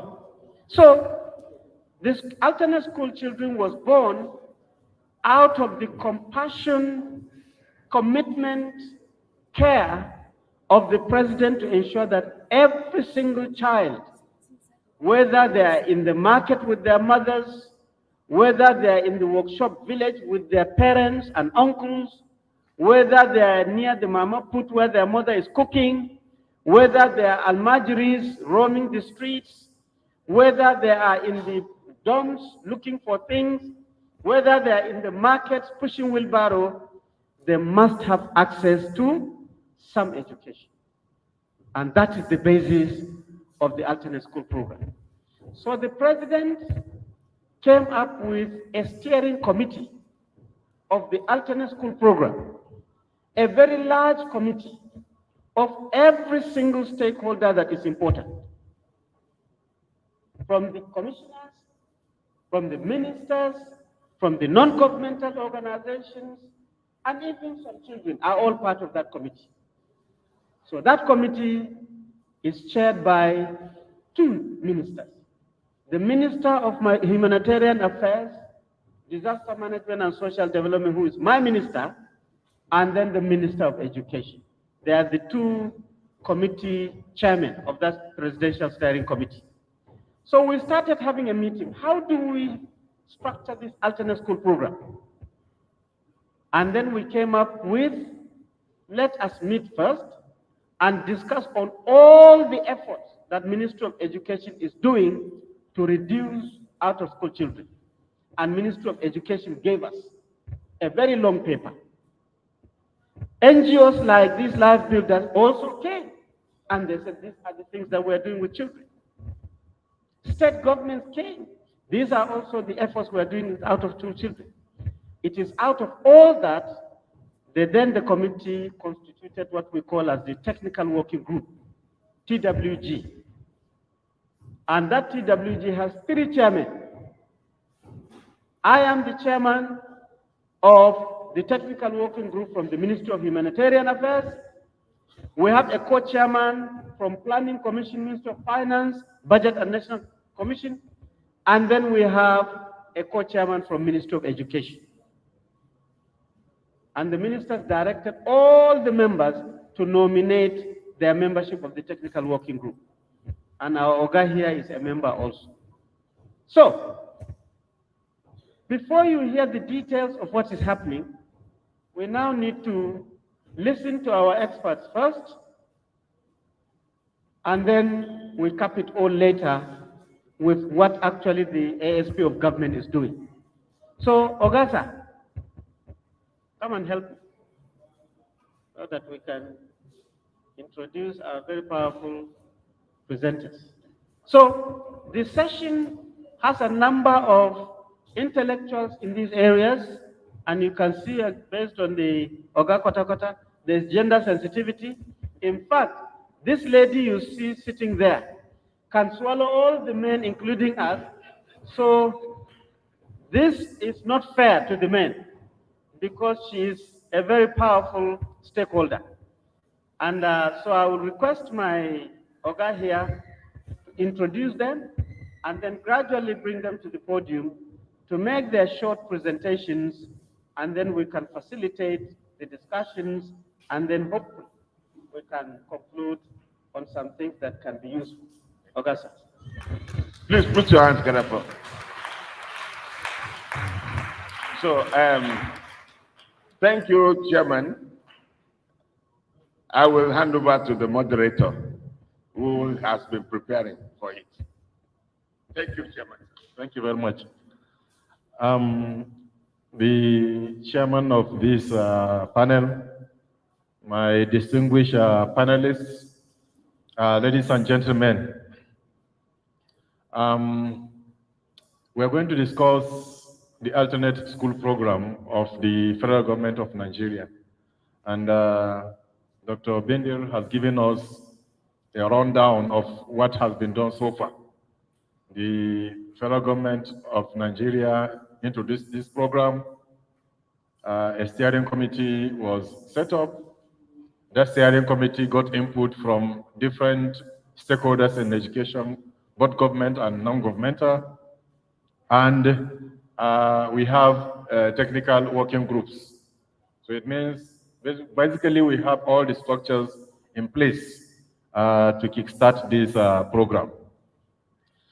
This discussion is going to center around what are those things that we need to do to get the most benefit out of this program so that we don't allow this program, well-intentioned program, to just go away like other programs have in the past. We must do whatever we can to make sure that we gain out of this program. And to discuss these issues today, we have, like you can see, a well-composed team. We have a powerful gender representation, and the chairman has given her an endorsement as probably the most powerful stakeholder in this sitting. But we also have here a representative of one of the Islamic schools that is co-participating in the LBI model all the way from Nasarawa State. So I think it is important to hear from him on the ground what is happening and how he thinks this program will benefit him. We also have our distinguished representative here of the Road Safety Corps, and the issue is that some of these issues of out-of-school children have some security implications. So we want to hear from his own perspective what this program should do and what are the benefits we can get from it. Now, this is not a proper introduction, I believe, of the individual panelists. What I would recommend is that whoever would speak will do a proper introduction of self, the name, the organization they are representing, and what they bring to the table. But the first issue we want to tackle is that are there relevant curricula in place, curricula and programs in place that the alternate school program can leverage on? Or do we have to start thinking afresh regarding what curricula that the alternate school program will need to start with? And I believe the best person to start off this discussion is our female colleague, so that she can give us her perspective on this. So I have the pleasure to invite, sorry, I missed the name. Okay, Victoria, so that she can come up and give us this. I'm following the example of our chairman, professor, to sanitize the microphone.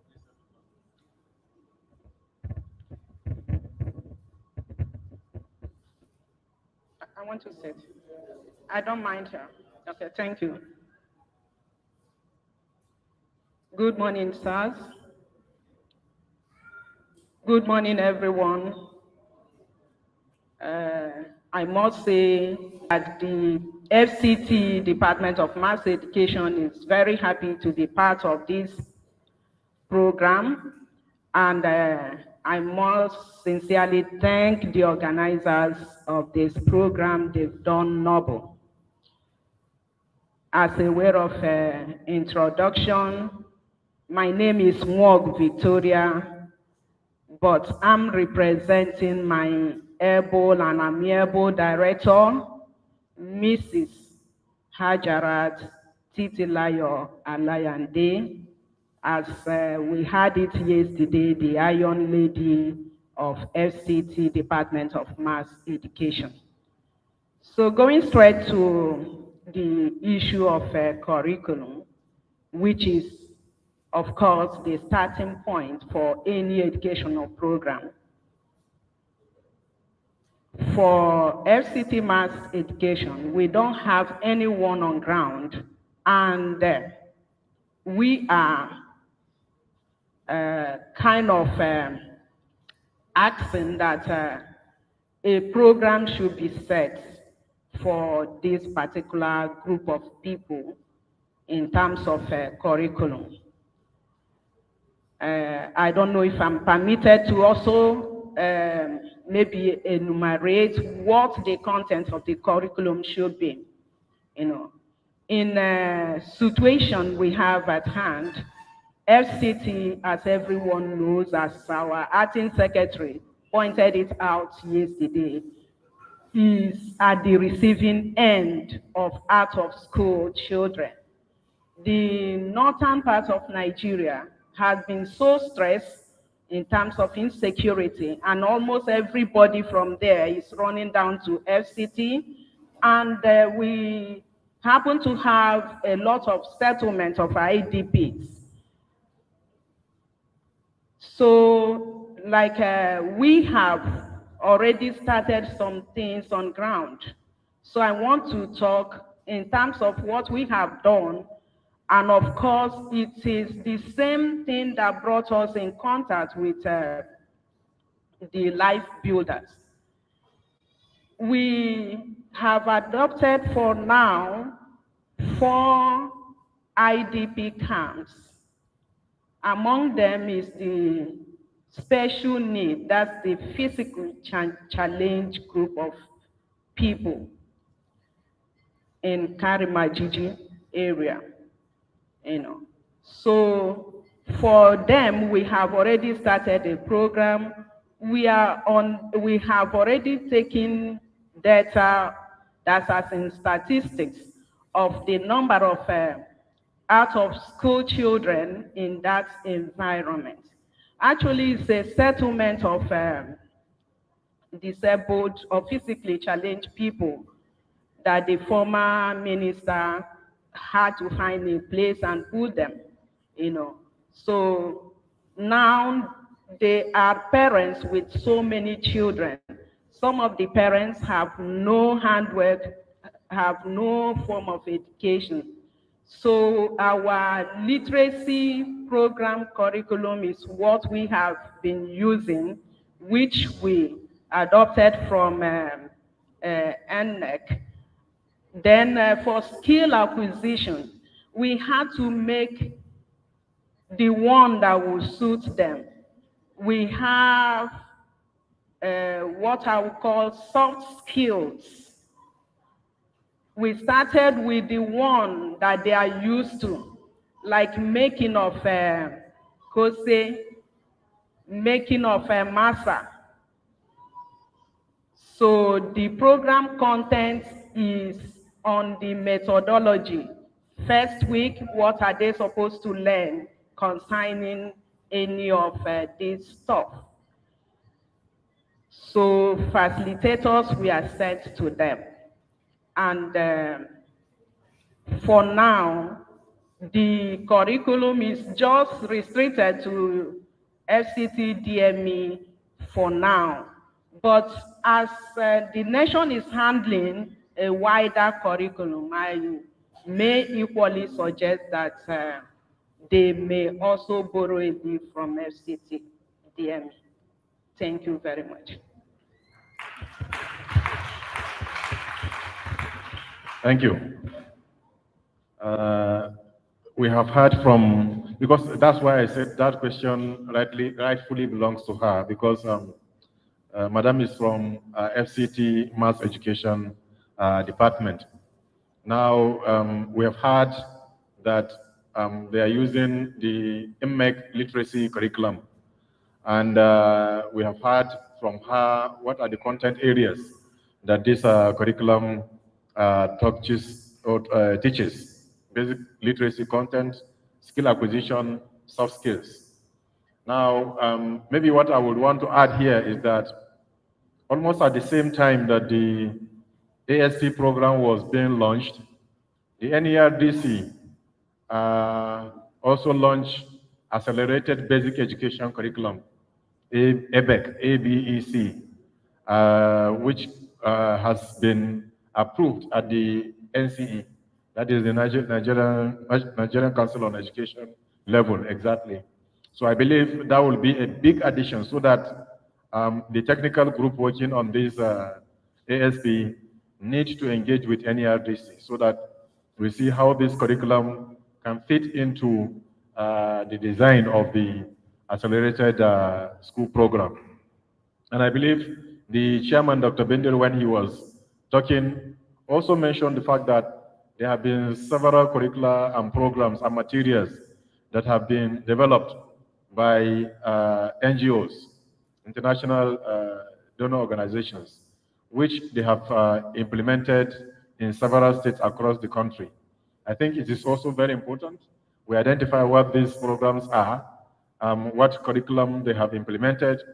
Do this curriculum need to be adapted to fit into the design of the accelerated program?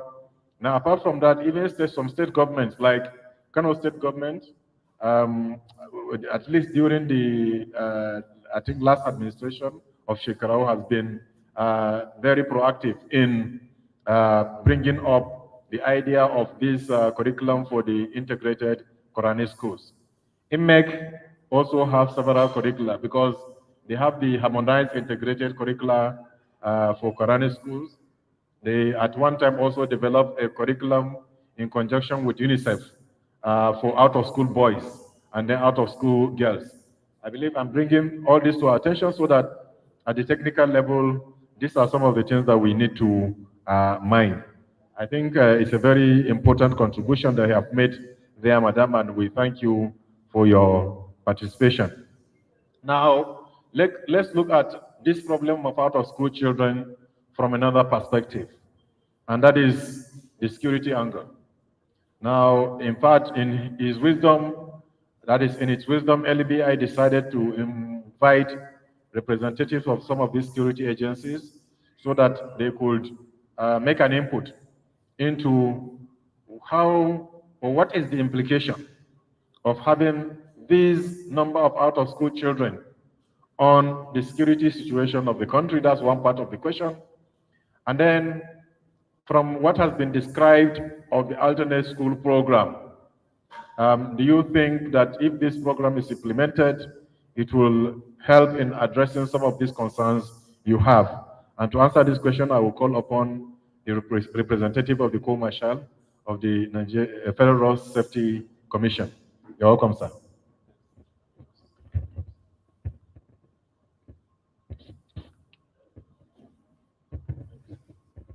Thank you. My name is Emmanuel Atungbade. I'm the Corps Commander in charge of youth safety education in Federal Road Safety Corps, Abuja. I'm not coming here on my, I'm coming here as a representative of the Corps Marshal, Dr. Boboyeri Yemi, MFR, who has mandated me. In fact, he takes this thing as a very, very important because anything has to do with children and other vulnerable group. My Corps Marshal does not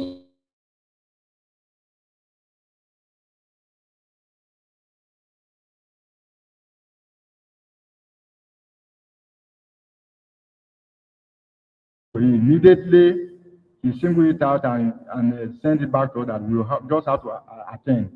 And I'm happy to be here. And just before I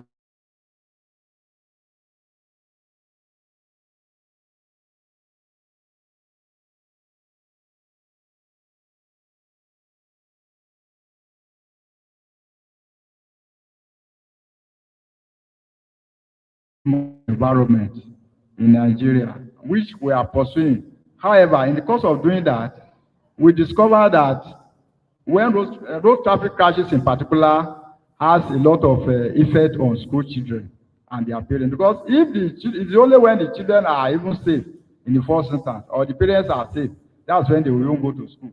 So we believe that if we address road traffic crashes in Nigeria by UN information, you find that more than 40% of casualties are children, because in fact they form the major part of the population. So any effort at addressing road traffic crash without the children in mind, you'll be wasting your time. So that is why our agency has deemed it fit to focus. We have some programs targeted at these children and other vulnerable groups. which time will not permit me to go into detail, but let me just quickly say one of them is the school bus program, which we try to we are enforcing the standard of school bus so that children that are going to school or coming from school, they have a standard school bus that will convey them. The essence of that school bus has some safety components in there. That the colors are yellow, which can be easily seen. So somebody was relating an experience to us the other day in Lagos. A vehicle had an accident in Lagos around the Ikorodu. About 22 children died. And they couldn't get help, but the vehicle was, nobody could even see the vehicle, it was not conspicuous. But we have, we did what we call a research and found that this is in line with global best practices. The best thing is to have a vehicle that has a standard that it can be easily seen. It has some safety features, whether it's during the day or in the night, you can see it, and if anything happens, they can get help immediately.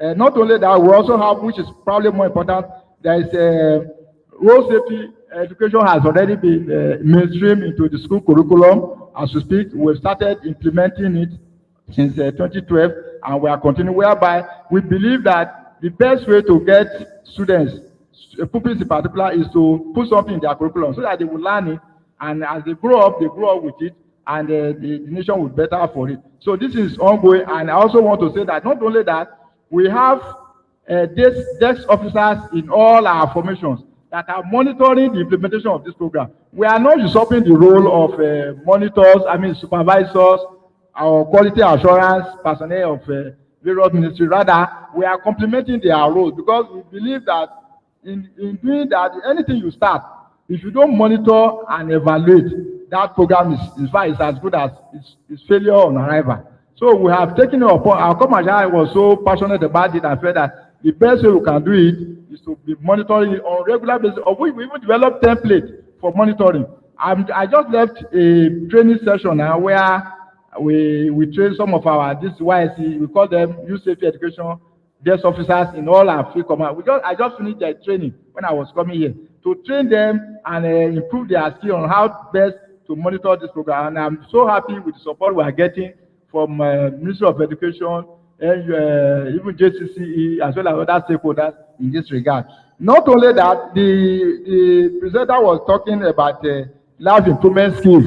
We have even gone further. There is a program that is we call it first responders. This is a program whereby we train artisans, regardless of where they are, or along critical corridors to carry out basic rescue for road accident victims. And this is very work. I want to say that the program even aligns is very, very relevant to this, what we are doing, because these are people that may not even have gone to the 4 walls of any school. But we are training them, and I can tell you that once accident happen, they know what to do. Immediately, our 122 emergency number, they will call, they will be there. We equip them with the relevant things that they can use to carry out this rescue.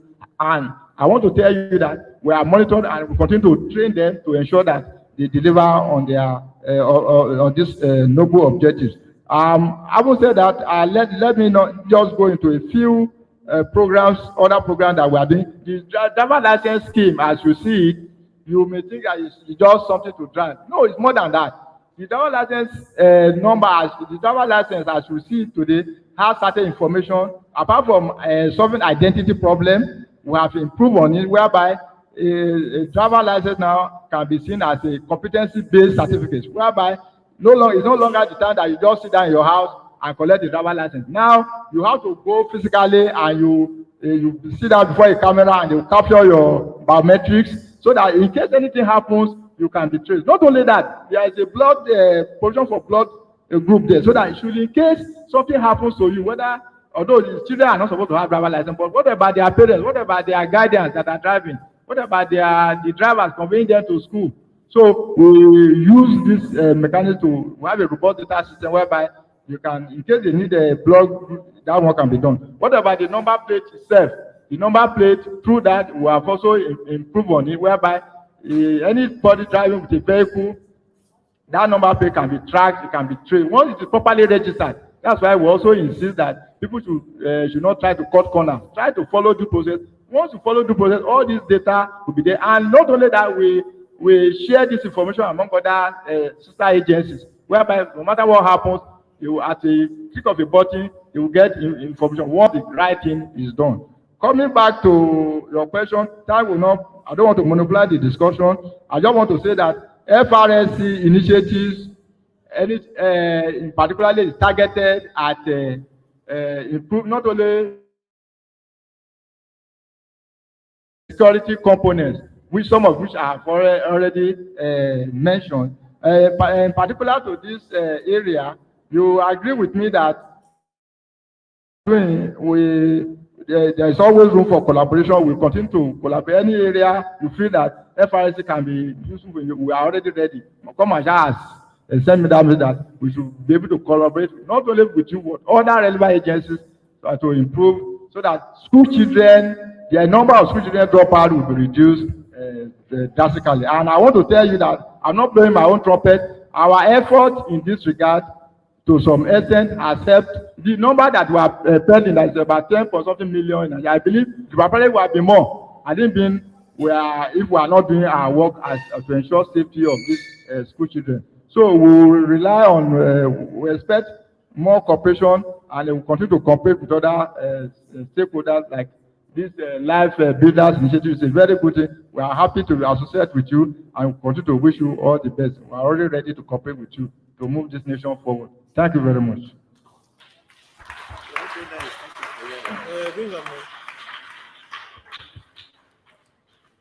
Thank you very much, sir, for that enlightening conversation regarding what the FRSC is doing to support the safety and security of children while at school. Now, what stood out for me and something that I believe we should take on is this issue of a school bus program. Because that is one thing that you will find. You find that different schools have buses with different colors, some normal, colors, but what you find in other climes is that school buses have a distinctive color. So once you see it, you know it is a school bus. In fact, in other climes too, you find that even when it comes to traffic, you find that those kind of buses are given preference because they are carrying children. But then how can you give a preference to a bus which you cannot identify? I believe this is something that we should need to carry on and see how can we mandate all schools to have a distinctive color that will be decided upon, so that on seeing it, we know that that is a school bus. Then the other one that is also very important is safety education. Now, I believe this fits into an emerging concern. Again, because of the security issues we're facing here and there, we should be able to train our children in safety and security awareness. So that what are those small things that they could see to alert them that there is danger looming? What are those traffic rules that they need to know at this point so that they can ensure their safety and security? I believe basically this has been a very important conversation, and we thank you for this input you have made. Now, in his speech, the chairman made a very important point. And that is that the alternate school program is not a new program. In fact, it has been in operation across the country by different NGOs, including LBI. Because what alternate school program means is any arrangement out of the formal school setup. So what arrangement do you make so that children who are not in the formal school setup can find a place to learn? And here we have a representative of one of those arrangements.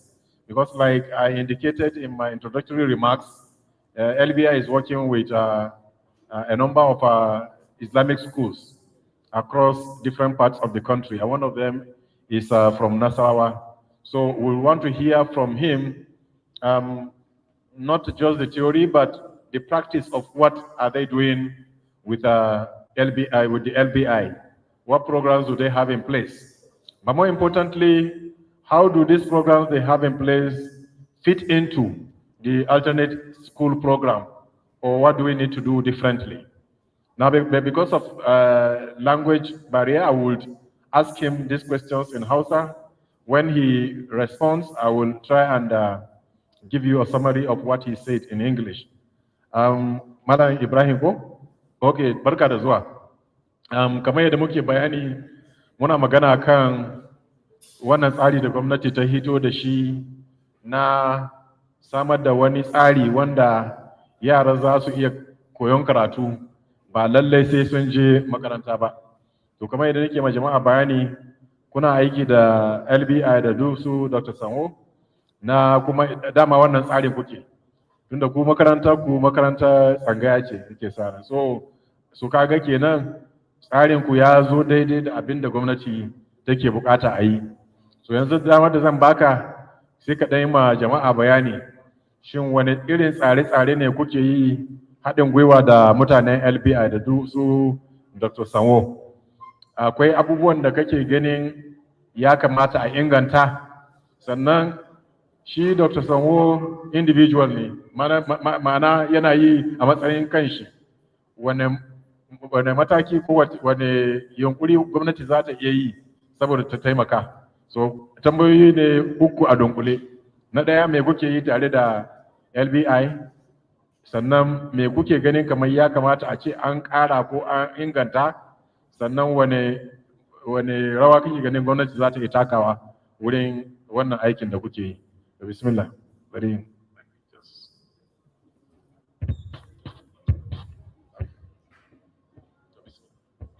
Assalamu alaikum.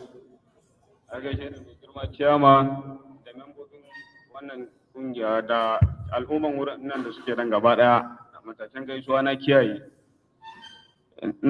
Sunana Ibrahim Musa Salihu daga Akwanga, karamar hukumar jihar Nasarawa State.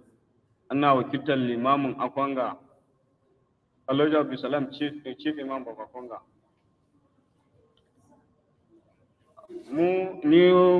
Mun tashi a gidanmu, babanmu na karantar da yaran almajirai daga wurare da dama daban-daban. Haka muka gani yake yi, mu ma har muka taso muna tare da shi, ya ɗora mu akan wannan hanya, ana karantar da yara daga faɗin kowane jiha a ƙasar nan ana kawowa, Fulani da Hausawa.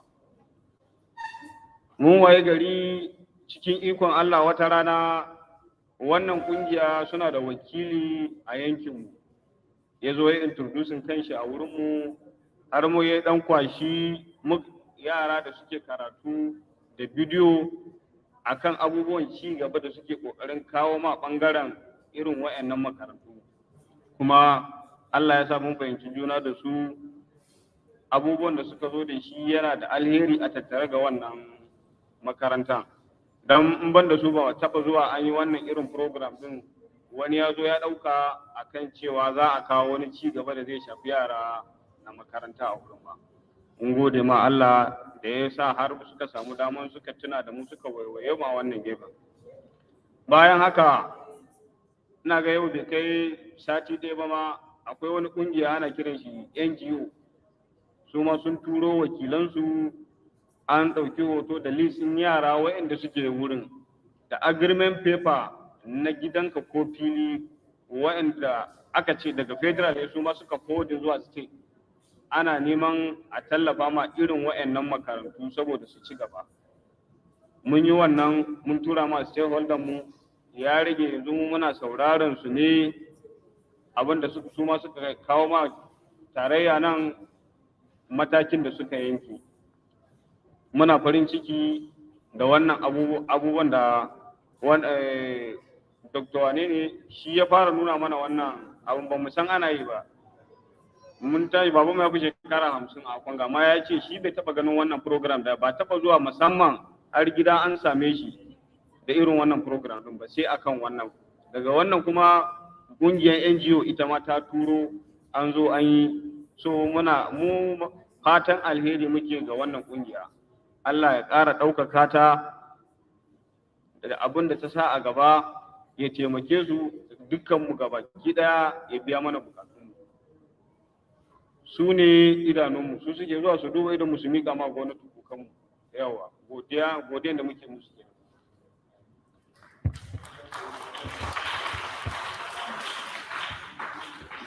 Kamar za ka ɗan yi ƙarin bayani kamar wani irin tsare-tsare ne kuke yi da LBI? Shin malamai ne suka kawo suna koyar da ɗalibanku takardu ne ko kuma a wani tallafi suke muku?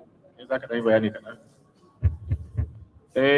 To a yanzu dai sun zo da zuwansu da suka zo sun tsara akan cewa akwai tallafi da za a kawo. Yawa an yi zama kuma yanzu su muke sauraro ba su ba fara benefit din a'a malamai ne za su kawo a'a za su taimaka da gyaran ko inda yaran ke kwana ne ko kuma wani abu ne ba mu kai ga wannan matakin da su ba tukuna.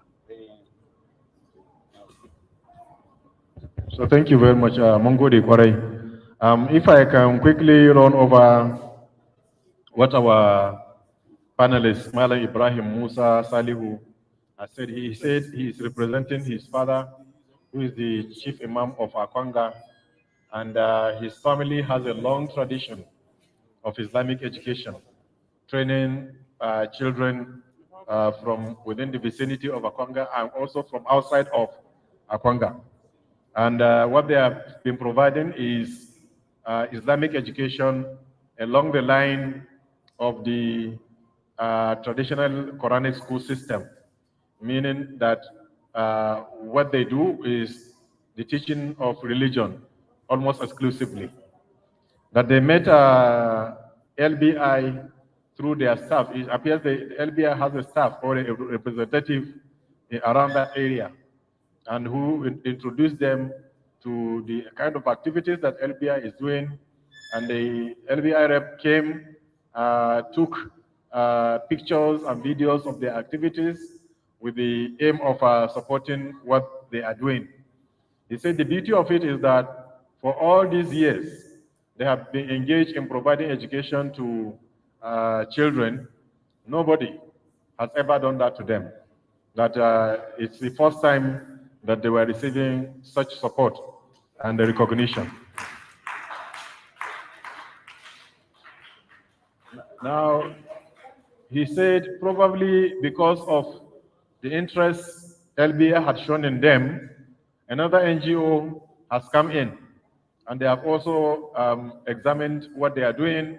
They have taken an account of their needs with the aim of helping them, but they have not brought anything yet. But the importance of this for him is that it's like LBI has shined the light for others to be able to show interest in them and to recognize what they are doing. So overall, he is appreciative of the recognition that LBI has given them and of the support that they have been receiving from the organization. So Mala Ibrahim Musa Mongode Kwarai, thank you very much. Mongode. Yeah. Probably would take the last input from the chairman so that I will use this opportunity. Okay. It's like Doctor wants to say something. Before the chairman responds finally, consequent upon the pictures he said, we got attention with the Honorable Minister of Humanitarian, and Ada spoke with me. And so I forwarded those information to Ada so that in our ASP, we can capture their center. Thank you. Okay, thank you, sir. So like I was saying, naturally I would have handed over to the chairman so that he round this up, but I'm not just handing over to him. I'm going to pose a question to him so that he would answer that question based on his experience and participation in the ASP program. And what I want you to enlighten the House, sir, is what is ASP doing that is different from what we have known other programs have done? And the reason why this question is important is that we want to know what is it that ASP is bringing that is going to be a value addition to what we have already been used to. So I know you have already kickstarted a number of activities. Maybe you can use that opportunity to provide us this update and then round up this meeting, sir. Thank you very much.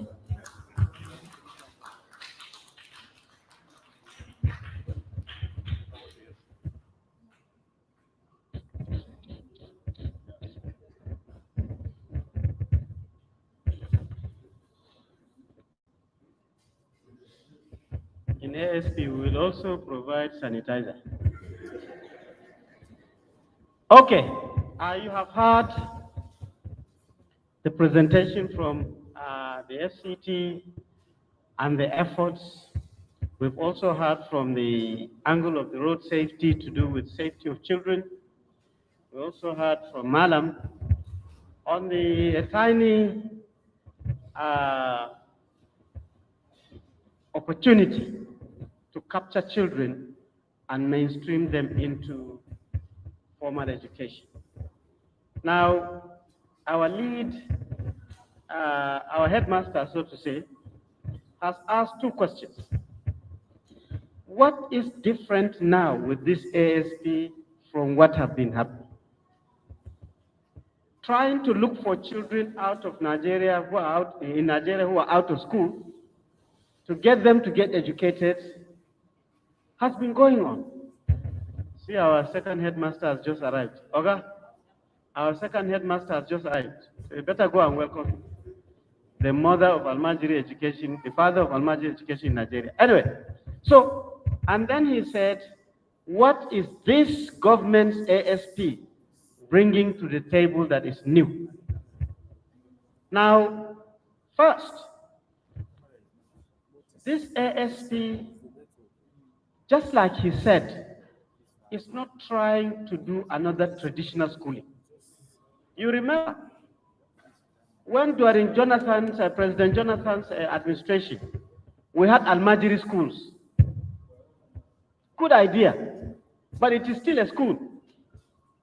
They were building buildings, they were putting tables and chairs. There was even accommodation for children there. But it's called Almajiri School. So it's very similar to schooling. ASP is not like that. ASP wants to bring to the table action by everybody. So the first thing the technical working group discussed on behalf of the committee is that all Nigerians must understand this challenge of out-of-school children. This is just a forum here. It's in Abuja. The honorable member that just entered, he is the chief of Almajiri education, but he is doing it in Sokoto. I do a bit of work too, but I'm doing it in Yola. There's a gentleman we met last week. They are doing it in Cross River. How can you get all Nigerians to understand this problem? And one of the things that ASP is saying is that we're going to have 4 30-minute documentaries that these specialist media people will go to these areas where these out-of-school children are, video the situation, get a very strong production, and then air it nationally. Then I saw a video from a Kano State rubbish dump. I could not sleep that day. Thousands of children in one place, and I said to myself, this is in Nigeria? Somebody said yes. And I said, then we have a problem. In fact, when you see that video and you think Boko Haram is a problem, you have not started thinking at all. They had boss of an area. They had really, within the same place, the boys have formed themselves. They beat each other, they share food, they sleep under the tree, they pick the plastic and sell. They have everything happening. But when you are a formal education product like this, you cannot see a future out of this. And imagine we have 13 million of those. So that's one thing. Every Nigerian must understand this, no matter how painful it is. 2, the National Planning Commission, they have done one work, I think you know about grid something. And their own job is that they are showing that Nigerian primary schools are not enough to accommodate all the children in Nigeria. So they are showing a map of where you need extra schools. That is useful for us because they are now isolating areas where you have children, and there are no schools, and they are now trying to say that the government must build schools there. That's one experience that we have collected. Second, experiences like this LBI here. When we visited where he was doing his operation, you have to sort of like shake. But he's only doing a small bit. We went to Sokoto with Honorable. We saw the Almajiris, millions of them. And you shake. We have been to IDP centers. You will see thousands of children just playing like this. You shake. So all these experiences have to be mapped so that we can be able to design a program of take schooling to the child rather than trying to drag the child to the school. But then we realize that if we say that we're going to do all this at the same time, it will die. So we have taken a strategy. We said that we'll go to every geopolitical zone in Nigeria, do this study. On the basis of this study, identify a flash point, a point where there is a big problem, whether it is a market, whether it's a dump site, whether it is a mechanics village or whatever. And we must be able to say that we take off. If you don't take off, you will continue lamenting like this. And our plan is by December, this December, next month, we have to take off. We have to be doing something about this out-of-school children. So, are we prepared? Do we have money to do this? Yes and no. We realize that some of the activities of government can help this. For example, in our ministry, we have a program that is called N-Power. This N-Power, when we capture the graduate unemployed, we send them to primary schools to go and teach for 1 year. Now we said, N-Power, give us 20% of your own N-Power beneficiaries. Let us take it to the market, to the under the tree or whatever, and let them. So already we have a pool of teachers waiting. 2, we have a school feeding program. Now we are going to primary schools. You guys are not getting the school feeding because you are private school. You have to convert to become public school to get the free food. Eh? This one is a public school. Are you feeding? Are they feeding? Now he is feeding you. So, but anyway, we want to feed the out-of-school children too when we capture them. So we went to the school feeding to say we want to feed our own out-of-school children too, whether it is under the tree or in the market. In fact, minister said, if we are feeding normal primary school once, the out-of-school children, we have to feed them twice. So now we again have some food to motivate. 3, these N-Power teachers, we are paying them 30,000 naira per month allowances. So minister said, in case you go to the market and the children are there and there's a malam like this teaching the children, put the malam as part of N-Power. Pay him 30,000 naira also, so that he is motivated to continue and work more. Then we have what is called as conditional cash transfer. We are giving 5,000 naira to households because they are poor. So we said these out-of-school children, when we identify their house, that house will be registered and they will benefit for the 5,000 naira per month. Then we have JEEP, the government enterprise and empowerment program, where we are giving microcredit of 50,000 and 100,000. We said that the mothers of these out-of-school children, because they are frying akara or dodo or making soap, put their name on the list of these beneficiaries so that they can also get this loan of 50,000 so that they can be able to power. So literally, we are picking things from what the government is doing to trigger the out-of-school children. Then we decided on only 4 subjects. I know Oga said we have to go to the curriculum and so on. Out-of-school children is not a school. There are no exams. There is no out-of-school children secondary school. There is no ASP university, no. The 4 subjects is first is arithmetic. Whether you are teaching in Hausa or English, children must understand that 2 eggs plus 2 eggs will give you 4 eggs. This is important for the brain of children, even if they're out of school. 2, there will be English for communication. Whether it is ABC or YZ or whatever, gradually we have to put that as a subject. 3, we must teach these children a skill. Whether it is preparing pomo or making soap or weaving or whatever, if because at the level where they are out of school, their brain is already working on survival, and you have to put a skill for survival. And then 4th is moral. Don't fight, don't abuse elders, and so on. These are the 4 unique subjects. Arithmetic, so that you can start using your brain. English, so that you can be mainstream in society. Skill, so that even if you're out of school, you can now start feeling like you can either work for somebody or you can work for yourself. And then moral, you have to understand that don't take drugs, don't smoke cigarettes, and so on and so forth, which is typical with out of school children.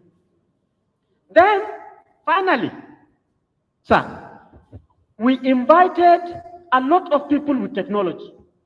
You cannot believe it. As we are thinking here, a lot of people in the universities, in the research institutions, internationally on the internet, they are also thinking about out-of-school children, saying, how can we put something to help these children?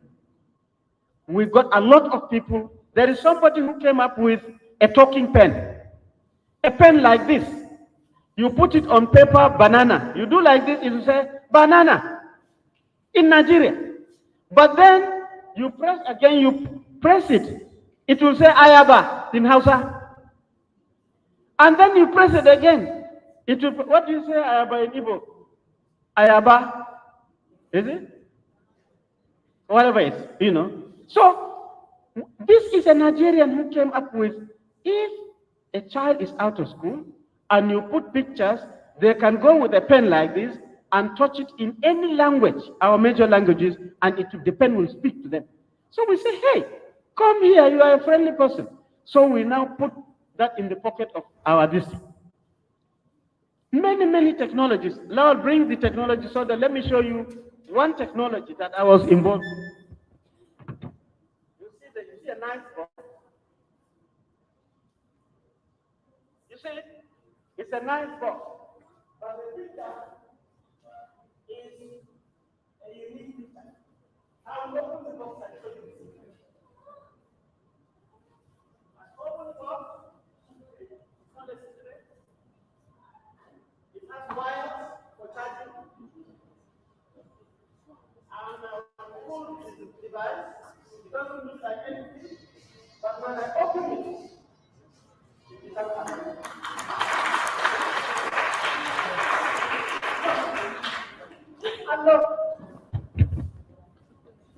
Similar to the that is used by at least the Islamic children that you see, Al-Majris. It has a digital tablet. And it also has a digital writing tablet you can write. It has a pen. You can memorize it. It has a camera. You can take pictures. What this is that when an Al-Majri boy who is used to this carries this, all the Quranic teaching is in soft here, it's in video. So all the Quran, they can just press it and it will read the Quran. But in addition to the Quran, there's also, if you press one, it will show you how to prepare egusi. So the child is looking at it, take pomo, take oil, fry it with this, cook it that, and then you will learn how to. But also, there's another one, if you touch it, it will show you how to make cake, how to wash your clothes, how to wash car, how to paint your house. This has been designed to have 5,000 programs that a child can learn under a tree. But they can also write here. When you write here in Arabic, you will see it. You write in Hausa, you see it. You write arithmetic, you will see it. and it is moved. But the beauty about this is that I know some people here who say, you see this Muslim, they'll just go and do for Al-Majiri and that they will leave the Christian children. That is why this head has been made removable. Once I remove this head, then any child can use this. You see, it can sit like this as a computer. It can do that. For those Al-Majiri, it can also stand like this. You see? And they will do the reading and everything. And when you are tired, you can now fold it, lock it up, and then your mother will hide it.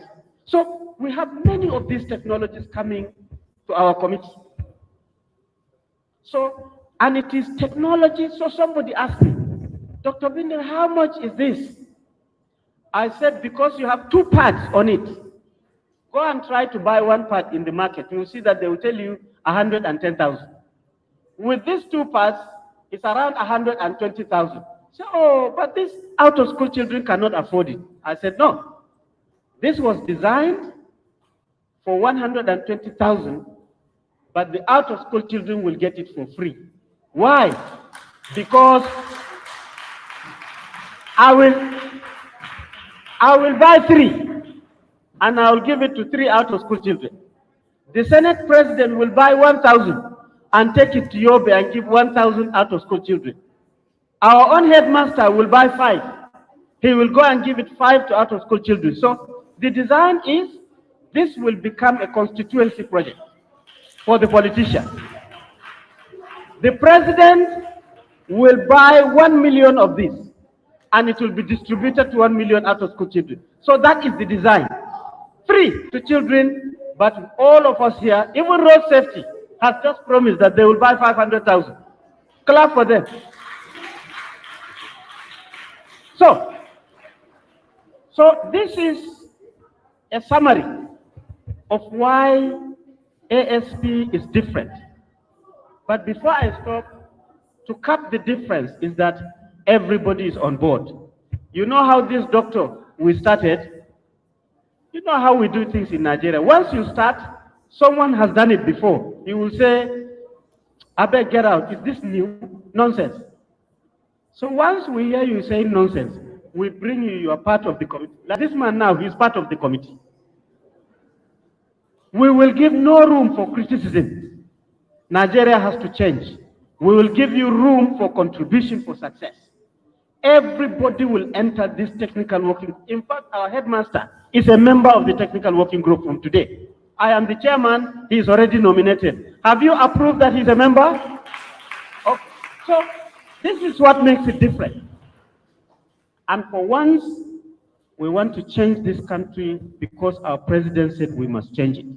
We must stop talking bad things about our country. Let us talk good things about our country. Let other people not continue laughing at us. When we continue showing pictures on out-of-school children, let us not show those miserable-looking children. That was single child who is carrying this digital allo, that is the pictures that should go into the magazine so that they know that we are making progress. When we do this, all the out-of-school children will become like these school children, and it is out of these children that we will get Senate President, that we will get Speaker of the House, that you will also get a Dr. Bindis out of you. God bless you, and I hope this will continue to work. Thank you very much.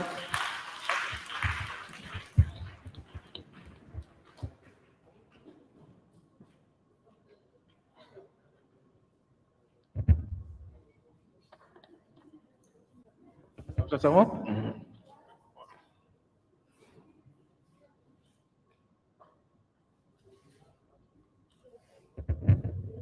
What more can I say?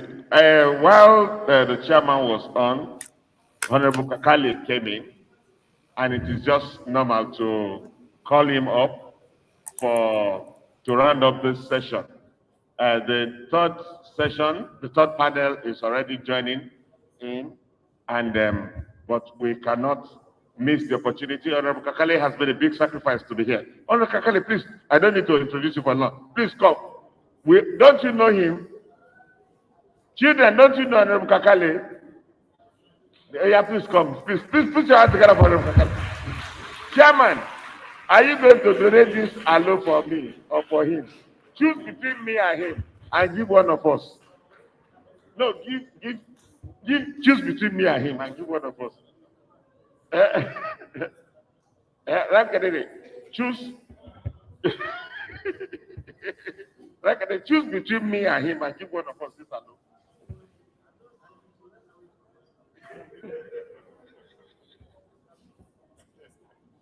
Okay.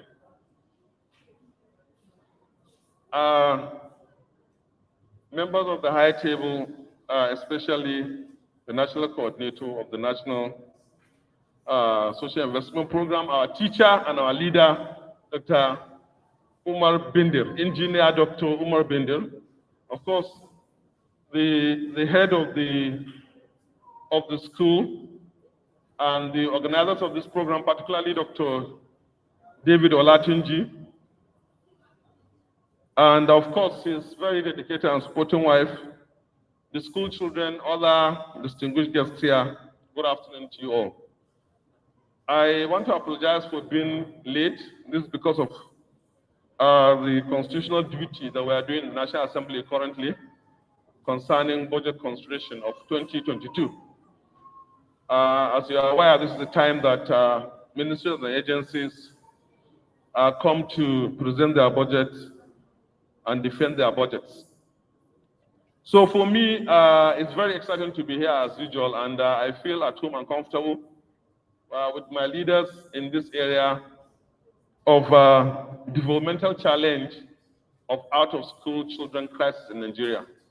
And for this year's stakeholders meeting, as usual, it's really a forum that will be able to exchange ideas and see how we can take Nigeria out of this very dire challenge of out-of-school children.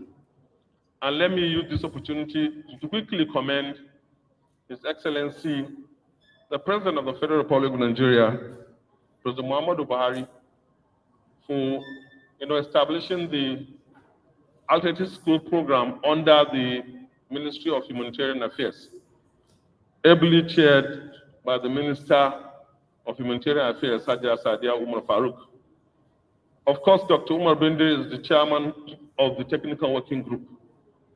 And on the side of the National Assembly, I'll be very quick to commend His Excellency, Mr. Speaker, on all the support he has been giving us on the issues of also out-of-school children. Last year, we had a whole day of discussions on out-of-school children, particularly the Almajiri problem in the House, where the House resolved or voted on 18 resolutions. It has never happened like that. 18 of them on how to turn around the problem of Almajiri and out-of-school children in Nigeria. And one of those resolutions is the establishment of out-of-school structure, alternate school structure by the federal government, and which Mr. President heeded to and established this very important committee. Let me remind all of us here that out-of-school problem, or the Almajiri, education system that we're having, is a developmental problem. It's not just about the Almajiri himself or the system of that education and all the other, corrupted components of it, and other out-of-school children that we have all over the country, from street children, market children, and the rest. It's about human capital development. Getting it right is about projecting Nigeria to where it belongs in the community of nations in human development indices.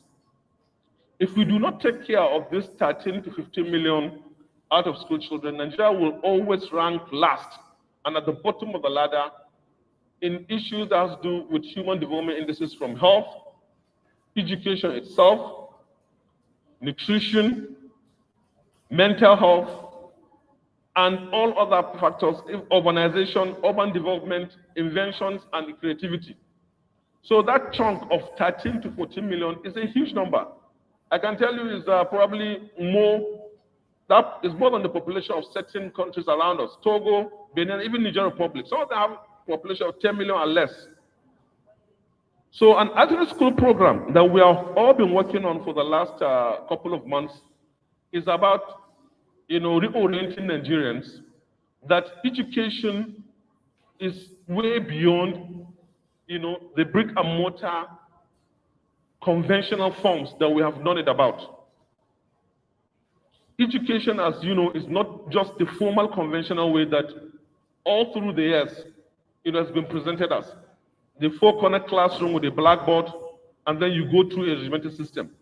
There are alternate forms of education. And I want to say here that the future of education, honestly, is not going to be in the classroom. Just like the future of banking is not going to be in the banking hall. There are rapid innovations that are coming on that will really turn around these sectors. So in the actual system of education, what we are saying is all life skills, sustainable skills that will make a child or an individual to be productive, to be functional, to contribute to the development of the country, that component of education should be recognized. It's not that you must only earn certificates and degrees. No. If you have skills, whatever they are. Now, let me tell you, if you have negotiation skills, if you have speech making skills, any other soft skills is also a form of education. If you want to be a billionaire in Nigeria today, you must go and learn in either Kano or in Lagos. But you are not going to any school there. But there is an intricate system of learning and tutoring in those states that will make you a billionaire. You can't get it in school. All the billionaires in Nigeria, either from Lagos mostly or from Kano. So which means that the school of the art of business, investment, and growth in those areas. So what we are trying to say is these children in other non-formal education should also be given the opportunity to grow to their full potentials.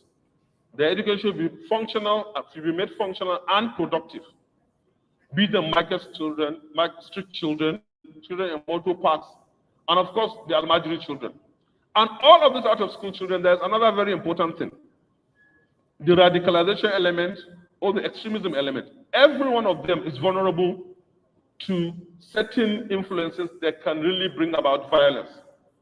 So for security, for health, for education itself, for development of the nation and of course the continent, is about taking these children, to this, reforming this system of education and making them, self-sufficient, self-reliant, and they contribute to the effort of nation building.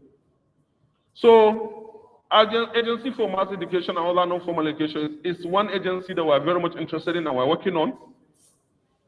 The Agent School Program under the Humanitarian Affairs, Dr. Binder have explained all the components of Empower, the JIP, the conditional cash transfer, that the teachers, non-formal teachers, whether malams, the grown-up children, and other supportive components of the community who are either in the vulnerable category will be supported. So what we want is whether a child is an Almajiri child in northern Nigeria, or he is an apprentice in any spare parts shop anywhere in the country, or he is a street child, or he is a children in the park, that composite system of learning that he has acquired over the years will be recognized. Then will be added a dose of vocational training, numeracy and literacy, will be taught, of course, arithmetic, and of course, other languages, whether it's English, whether it's Igbo, whether it's Yoruba or Hausa, even Chinese, for example, so that he'll be able to develop his further communication skills for his businesses or other engagements. So with all of this now, a certificate will be issued to that person that he or she is literate and has experiences and has education in these areas of human endeavor. And he'll go on his own. He doesn't need government work. Most of the government work is not even available. He doesn't have to work in a government department or agency. But what is important is he will be a law-abiding citizen, he will be a productive citizen that will contribute to the development of this nation. And add up to the positive indices of human capital development that these numbers are what we have who are literate or who can read and write. Not that a whole chunk of this group will be labeled as illiterates. And as I've said, civic education is also there, issues that has to do with patriotism and nation building, and a lot of host of other things. The very beautiful and magnificent digital allo presented is one of those very important master's, strategy of getting all these children on board. Because this one now is not only Almajiri, any child, even an urban child or child in conventional school, would love to have this tablet. It has everything, as Dr. Bindo said. And we're very happy. I want to thank him for all the effort in the design and getting it, across to this country. And of course, currently, where stakeholders are really looking at how to deepen the understanding of this very important slate and integrate it into our Almajiri schools and other non-formal schools. Just like the Almajiri schools, for example, even other religious schools, like the Montessori schools, is a non-conventional school that has own system under the Catholic system. Those are also areas that the Artist School program will also want to engage and see how their own system is mainstreamed and they are also certificated with other components that they might not be there. So I really want to commend the organizers of this very important program, and really want to tell you that at the National Assembly, we are very committed in working with the executive to make sure that the policy of the government of Nigeria on lifting 100 million people out of poverty is realized, and one of the key components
Thank you very much. Where are the gifts, please? So to move to the third.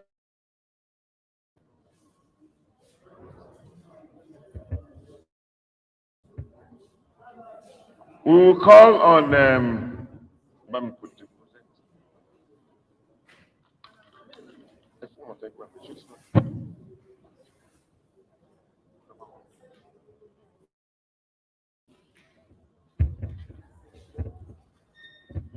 so I'm going to be calling Mrs. Irene, please come. Dr. Nasser, you are not going to. You are still up.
Hello?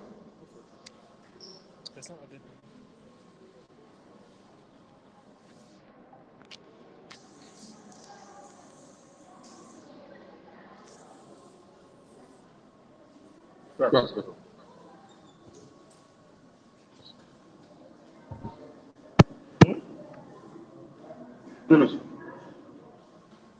Okay, so we will just continue our conversation here. And it's unfortunate that.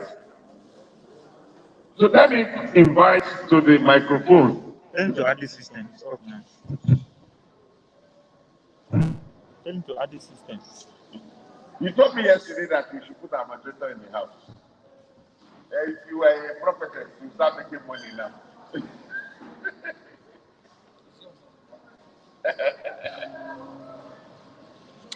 I feel that this thing is not up. I don't know. Don't disconnect again. Oh. People have been, we've been doing this since morning. No, this is all our network is here. It's misbehaving. MTN just decided to go. MTN just went, we are using 3 networks here. MTN is not doing nice. Airtel is. Hello? Mute your microphone. Hello?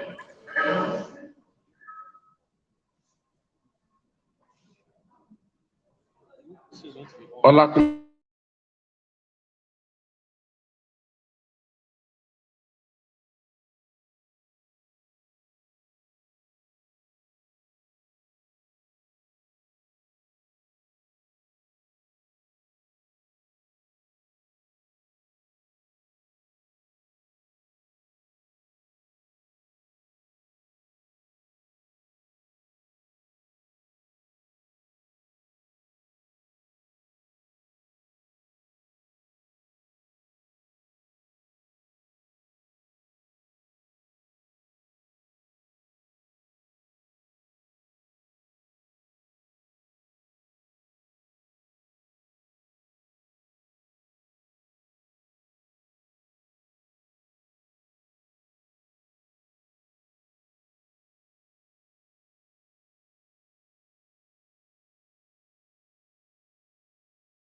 Nigeria. We need to have coalition against out-of-school children. CAOSI, they had COVID then, they should have CAOSI right now. Because even if it's for the selfish reason of growing a population that is literate enough to understand their banking products and their other services, they need to do it for themselves. And Dr. Latunji, I want us to begin to, because I have been here since yesterday, I have seen more of public sector invitees than private sector. We need to extend these things to the big organizations, call them to be here. If you say there is banditry today, they are also not going to escape. I mean, the extra measures that banks are spending to checkmate their carrying money on the road and so on. Those monies are things that is as a result of children being out of school, not doing anything, and growing up to become bandits and so on. So we need to have banks. I need to see your invite where you're invite Access Bank, First Bank, multinationals. They have, the oil companies have some of their, not corporate headquarters here, but at least some of their offices are here. I know Shell is here. Invite them. We need the corporate sector to come on board in the fight against out-of-school children. I listened to the former MD of Access Bank some 2 years ago, somewhere in Botswana or so, Ike Mogedu. And one of the things he said, they were asking him about corporate Nigeria fighting for the health of Nigerian children. And he said that even if it's for the selfish reason of having people who will walk into his bank healthy and not falling down in the banking hall, they should do it. Because if you do not educate these people, we are talking of financial inclusion today. If every Nigerian was educated, do you need to beg the person to have a bank account? I was in the market yesterday when I left here, and the woman told me she doesn't have bank account. I was so sorry for her. And she told me that, what will she put in the bank account? This is a woman who is selling granules that in my estimation as I was standing there, the granules was more than probably 30,000 naira. The one she had there. I was trying to buy granules for someone traveling outside of Nigeria. And she told me, I wanted to do transfer. She said she doesn't have an account. Her friend said yes, that she doesn't have an account. I had to spend extra 5 minutes to tell her the benefit of having an account. And I asked her, Madam, so if tomorrow they want to give something to market women from the bank, Madam, do you know that you have disenfranchised yourself? And she laughed at me and she spoke Igbo to me. As in, you know, this kind of derogatory word of who dash monkey banana. Now, I challenge the corporate sector, the organized corporate sector, that we need to invest. They need to, I'm not one of them, they need to invest in out-of-school children for the reason that they need the population, literate population, to understand their services. And I want to see that next year that we'll have some of these banks, their MPs might not be able to come, but they have people, they have corporate services and so on. Please write letters to them to come. We have been living in isolation. They tackled COVID-19 because they know that if the population dies, they will not have people to come and buy their services. This is not true. But if also they do not have educated population, who would also get their services? And it's easier to sell to an educated person than an uneducated person. Do you know that? You spend more time to teach an uneducated person how to use your product or to use your service. But if the person is educated, it's easier to say that when you walk here, when you take this phone, go to self-service option and so on. So they need to buy into it. The other one is I'm going to be looking at the fact that the not so organized, I don't want to call them not so organized private sector now, but I'm going to be looking at our fellow private sectors like education, schools. I know I'm a practitioner in the private education, and I can tell you that already we don't need more burden, because the burden of establishing a school is so huge. You have to take a loan like every other business at commercial rates. And of course, you know that school business is a long-term business, but the banks in Nigeria do not understand that. So if they are giving you 50 million today, they are expecting you to pay back within 2 or 3 years at commercial interest. So you see, most of these school owners you see, they have high blood pressure. I'm just telling you. Because some of them are taking some huge loans and they are trying to service it. And they are also trying to keep the business afloat. But In my own little way, what I tell private school is, if you think you're running a private education, the world is seeing the Nigerian education system. In the eyes of the world, they do not divide the education system vis-a-vis private or public. If everybody fails WAEC in Nigeria, they do not say it is only public sector that failed WAEC. If they are talking about standard of education in Nigeria, they are talking of the Nigerian standard of education. So the private schools, in as much as we are burdened already, need to also play an active role in funding and getting children out of school children. And one of the things I say is that a parent who has 1 million naira to pay for his children's school fees per term can afford to pay extra 10,000 naira that you can use, ply it back as out of school children money.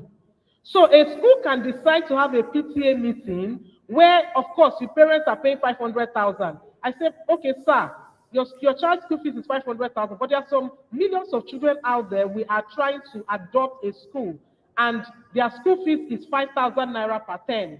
So a parent who pay 500,000 naira will not find it difficult to pay extra 5,000 naira as sending one child back to school for a term. I'm just using 5,000 for example, but it is something that we can do. It's something that is doable. A school can also go out of their way to adopt a school. A school can also go out of their way to set up an NGO arm of or non-profit arm of their school. I did it in my school. I have my school's CRISI Academy. I set up CRISI Development Foundation. Now, what the foundation does is to reach out to public schools. And some of the things we do is when we get the clips, we come and show parents in PTA meeting that look at this school in Piakasa, oh, see this girl don't carry belle, oh, this one, that one. And you see them rallying. That is the little we can do, but it is something that is doable.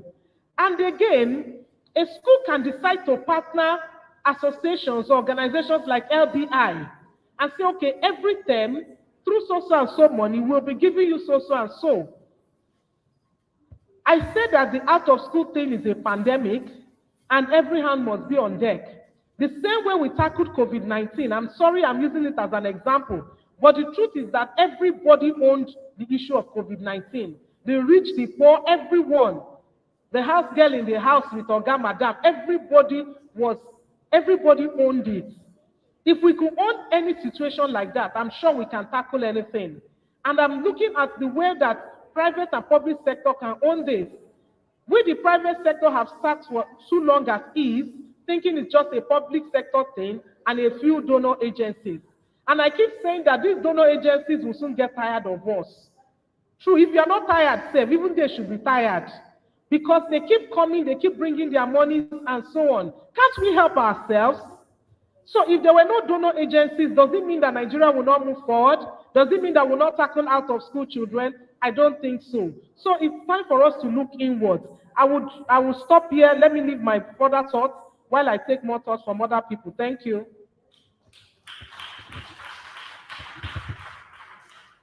Thank you, Ms. Irene, for that insightful thinking. Kimberly is online. Can we hear Kimberly? Kimberly, good afternoon.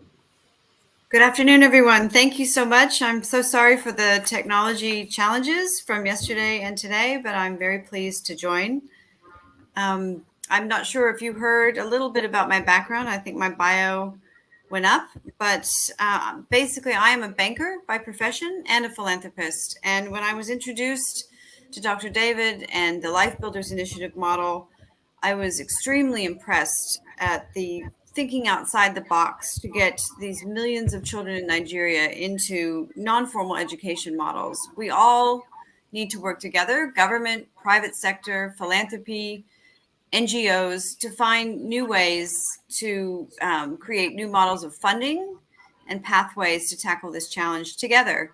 And I think it's wonderful that you have convened the stakeholder forum to discuss what some of these bottlenecks are. I know that money has been put aside to help kickstart this, but I think it requires not just government alone. It requires the private sector to sit together with philanthropists across Nigeria and across global institutions to see how we can structure new avenues to bring funding, because there is funding available to help. There is a cohort of people I know in my community who would love to figure out how we can sit together and structure new models. So I welcome the opportunity to join you today to take any questions you may have, or working groups we might form together to create a funding model that can work. I sit as a high-level steering group member for the Education Outcomes Fund hosted by UNICEF.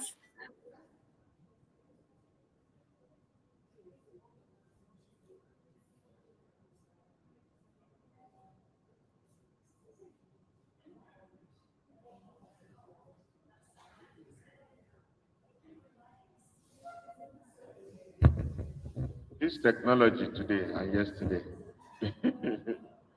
Anyway, while we are waiting for, is that you actually have a model that is working. You know, so often we are looking for models that work, but you have some great examples of models that are working. And so sitting together with life builders and other experts and esteemed guests and panelists to architect these new solutions is our responsibility to make sure that we don't leave these children behind. Thank you.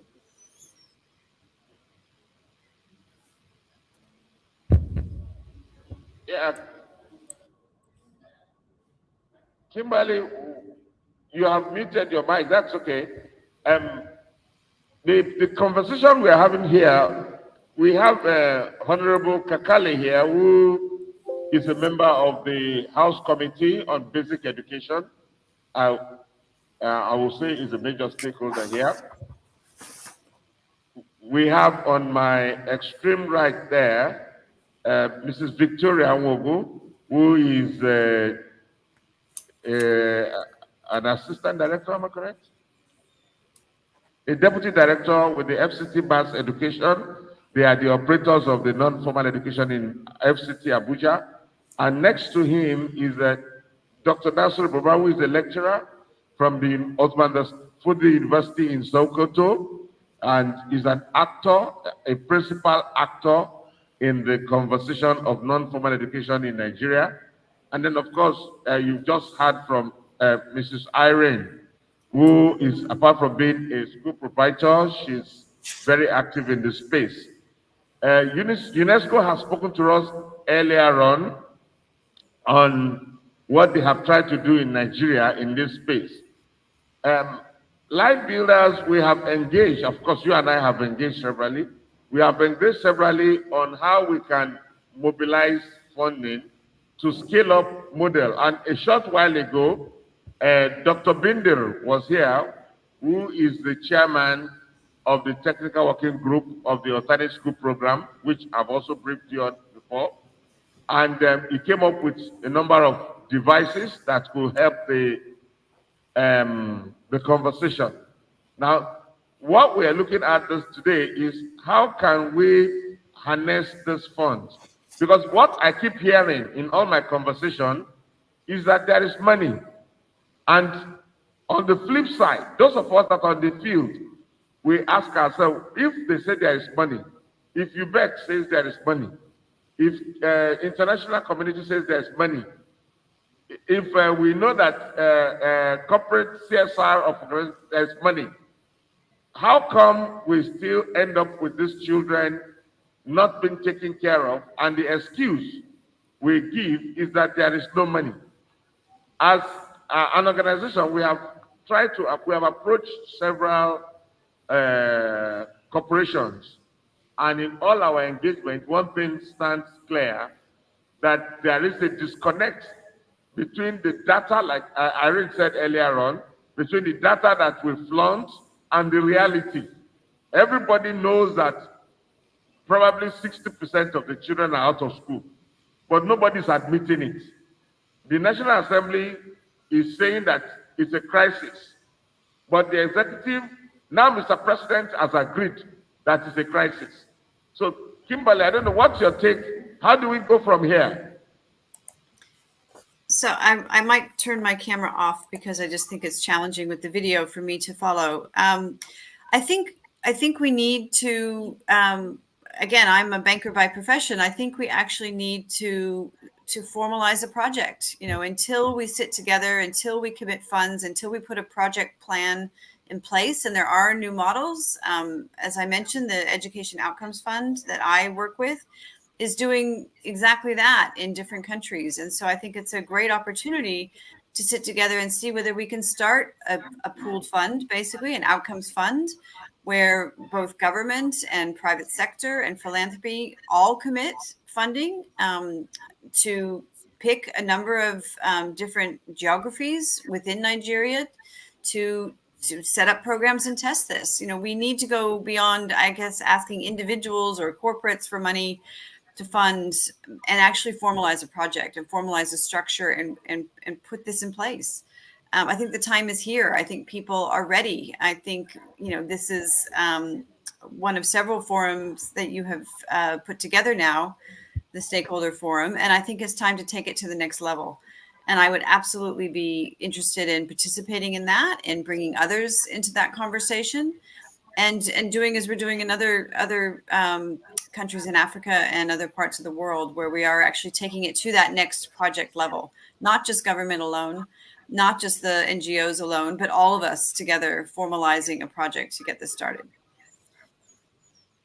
Okay. I don't know if anybody, because for me, you want to ask a question, please. Yes, based on what you said. Good afternoon, everyone, once again.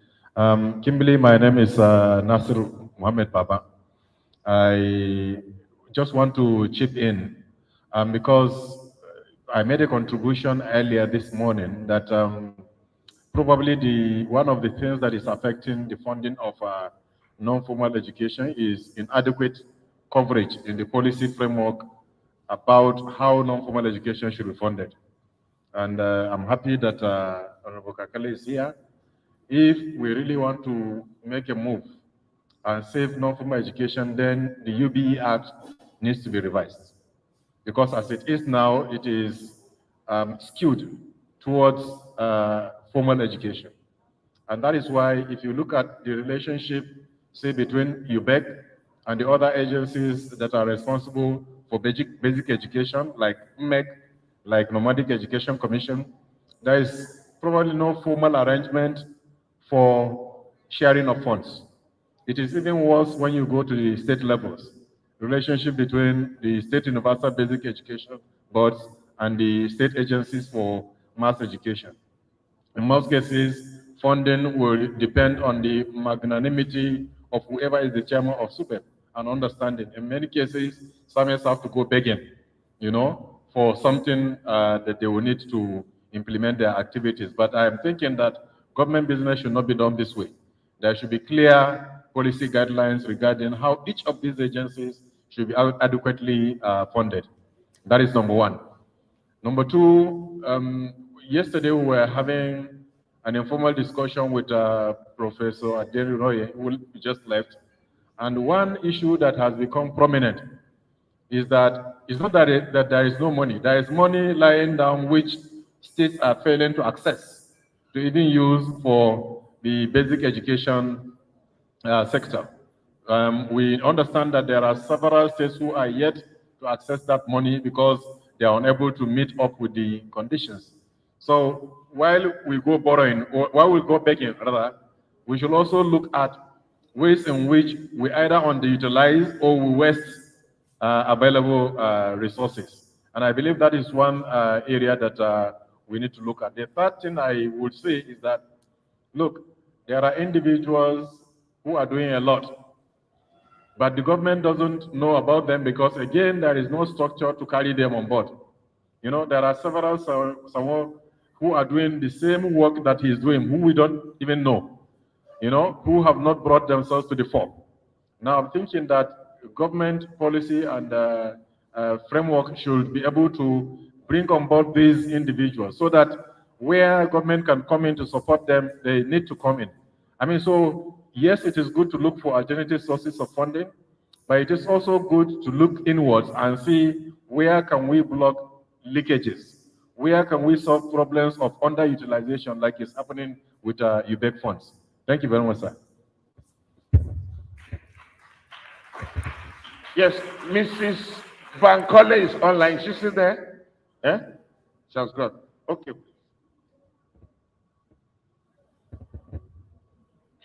Thank you, sir. Mine is a contribution. In 2017, sorry, I'm representing Department of Mass Education of Federal Capital Territory, Abuja, Nigeria. So in 2017, this particular department made a beautiful paper on how the department should be funded. So the department suggested a framework on PPP. So, and outlined the strategy beautifully. And of course, that policy, that particular paper has been made a policy today. But the implementation of this framework we not seen. So what is the strategy? We suggested a strategy of government and NGO partnership, government and faith-based organization, government and government interventions. Right now, like my doctor right here said now, that there are so many interventions, but nobody gives account of what and how it has been done. It's not sustaining because the moment the particular body withdraws, whatever program, no matter how beautiful that program is, that program dies on the spot. So that's why we are thinking if there is a framework that mandates a particular organization on a particular percentage that they will be contributing annually, as the case may be, to non-formal education. I want to also say it here that everything about non-formal education, like literacy program in our own domain, is 100% free. But then we need resources like writing materials. We also need structure. In our own way of teaching, is not only under a roof. You teach even in the market, but you need facilitators that will go around. But I still thank the government of FCT, the minister himself, that gave us 500 per time. But then for a zone like Amak, Municipal Area Council of FCT, we have more than 136 centers. Then if you are to say all these centers must have a skill, right now we have 27 skills that we handle. So at least we should have minimum of 27 facilitators in each of these centers. So, but this 500 is distributed across the whole of FCT. So, but if there is outlined percentage of a particular company or the social responsibility of banks, my sister mentioned it here, that banks should do this. But the banks have been doing it on their own. But if government policy will make it clear that it's not just what you want to donate that you will donate. This percentage of your gains should be, restricted and be given to non-formal setting. So this mass education per se, that is running a program that is free of charge. So we rely solely on interventions. So where do you see them? they don't come. You know, the ones that have come in the past are no longer there, but the school or the centers are still in existence. And of course, things are not done the exact way. And when you talk about out of school children, you are not referring to any other level of education or any other educational setting apart from mass education, because that's our mandate. And the technical group, that's what I was asking Dr. Bidri. If we have been included, it may be just but yesterday or day before that. My director had to write direct to his organization for inclusion. In fact, the problem we have is ignorance of even government of what scope formal, non-formal education covers.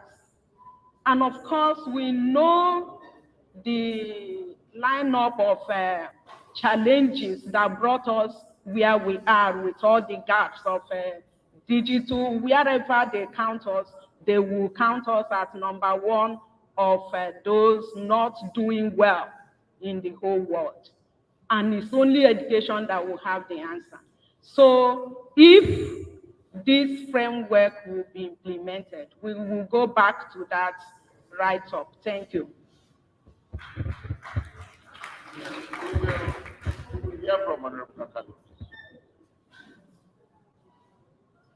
Well, thank you very much.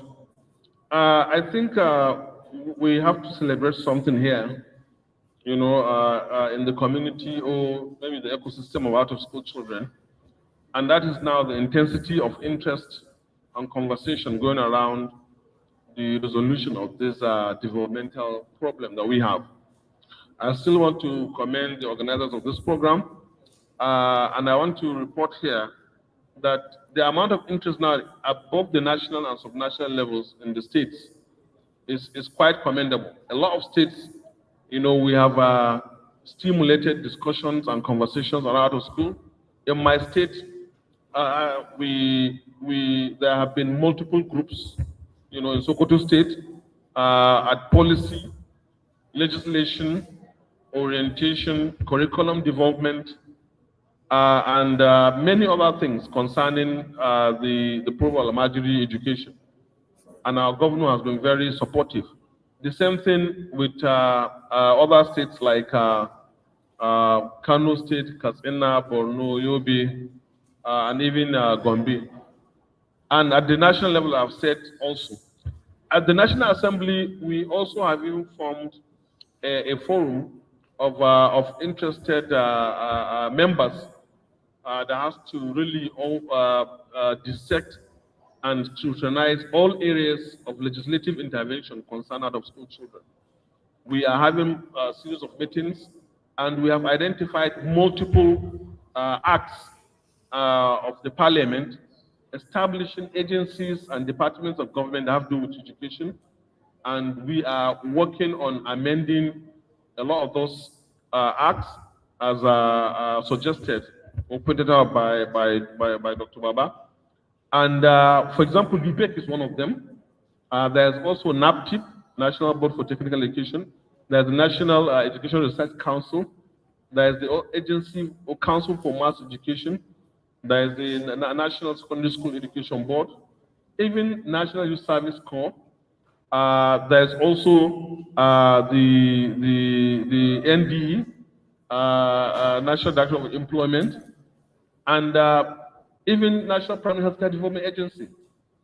All of these agencies, we are looking at their legislations or acts one by one, so that we see where the component of out-of-school children and the component of alternate school programs, so that no one is left behind, is well and adequately captured. Let me start with UBEC. UBEC is Universal Basic Education Commission. Let me commend the federal government almost 16 years ago, 2004, that for establishing that commission and that act. Honestly, the establishment of that act almost 16 years ago is really a well thought out government policy. But coming on this year, that law has not been followed or has not been implemented in the letter and spirit of what those people who crafted that act, meant about it. It said universal. So it's currently, as far as we know, it's merely unilateral. Boko. That is formal education. Universal should have captured everybody. So while people in UBEC and all other arms or sectors of the with basic education are trying their best, I think their limitation probably is with the implementation of that law, or what's contained in that law, because you can't walk outside the law. And that is really very important to amend that law now to capture every component of education, the conventional, the non-conventional, the formal and informal, so that every child, is not left behind. And we are also challenging the rote system of education, where you're only, the emphasis is on cramming and memorization. No, we should also fine-tune that law to promote functional and productive education, so that our children will also be able to be innovators. Creativity will be there, and they play, in the context of 21st century, where inventions, innovations, in all sectors of human endeavor are involved. So, universal basic education is it, but actually now its rules or its implementation, is it universal education? No, it's mainly conventional education. And the emphasis more on contacts, building classrooms, supplying chairs and other teaching tools, when we have a massive population of 10, 15, 20 million. Who knows? Nobody knows the current statistics, as Madam said here. So, universal, yes, it must be able to answer its name in letters and spirit. And that's where we are going to take this discussion to. In terms of funding, the bilateral or the counterpart funding by states, some states do not access their UBEC funds. What are the limits? Why is that so? If there are bottlenecks, let's see how we can iron that out. And the UBEC Act, Section 14, specifically discussed or mentioned Al-Majiri, nomadic children, street children, nomadic cattle rearers, and nomadic fishermen, girl child, and IDPs. It's all captured there, but they are not, they are not usually involved in activities of UBEC. So I want to assure you, we are working on amending that law.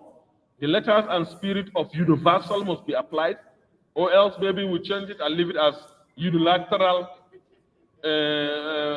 Boko Education Commission, UBEC, unilateral. It's not universal. And even our constitution, there are some of us that think our constitution should also be amended in line of the education component. Section 18, that's talking about the educational objectives of the Federal Republic of Nigeria. It's in chapter 2, on the fundamental objectives and and the principles of policy. Why was education not taken to chapter 4 on fundamental rights of citizens? It's only said, the problem with chapter 2 components on education, social policy, and whatever, they said they are not justiciable, they are not enforceable. There are countries in the world that if you don't take your child to school, it's an offense constitutionally.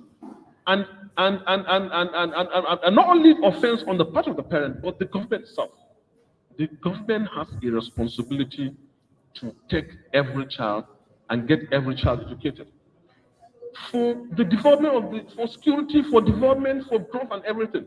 But in Nigeria, it's just said it's the government and its policies will be directed towards providing universal education, compulsory for primary school, and then education for secondary, and then education for tertiary. That one is not even compulsory. It's only the basic they said.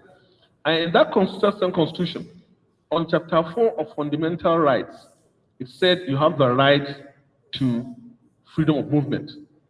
If somebody wants to incarcerate you here by the Nigerian constitution, the courts can really obtain that right for you.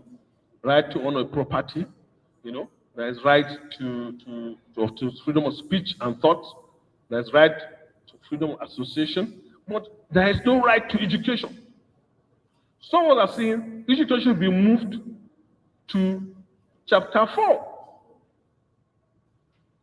A Nigerian citizen or a Nigerian child have the right to education and quality universal education. And it will be the better or for the greater benefit of our own country. If we have large, high percentage literacy, Nigeria will be a very great nation. Will be one of the greatest nations on earth. So those are the kind of conversations we are having on the Constitution itself and on the act of almost we have identified more than 10 of those agencies where out of school children, mass education, and access school programs are affected, and then we have a renewed powers for those agencies for either review, amendment, even repeal and reenactment of some of those laws. But we really want to carry stakeholders along so that we have a people's-driven bill, bottom-up approach, not that you just go and present a bill on the floor of the House and the major stakeholders and the public are not carried along. You come for public hearing and the bill will be killed or will be misunderstood. So that's why there's an implemental progress we are making, and that's why it has to be, it has to take time, viewer consultations, and LBI is one of our major stakeholders and many others that we are working in that direction. Thank you, Honorable Kakali. I'm just going to give everybody on the panel 2 minutes to round up what we have to say so that we can close the meeting at 2 o'clock. Who else is online? Is Mrs. Bankole there? Okay, so where do I start from?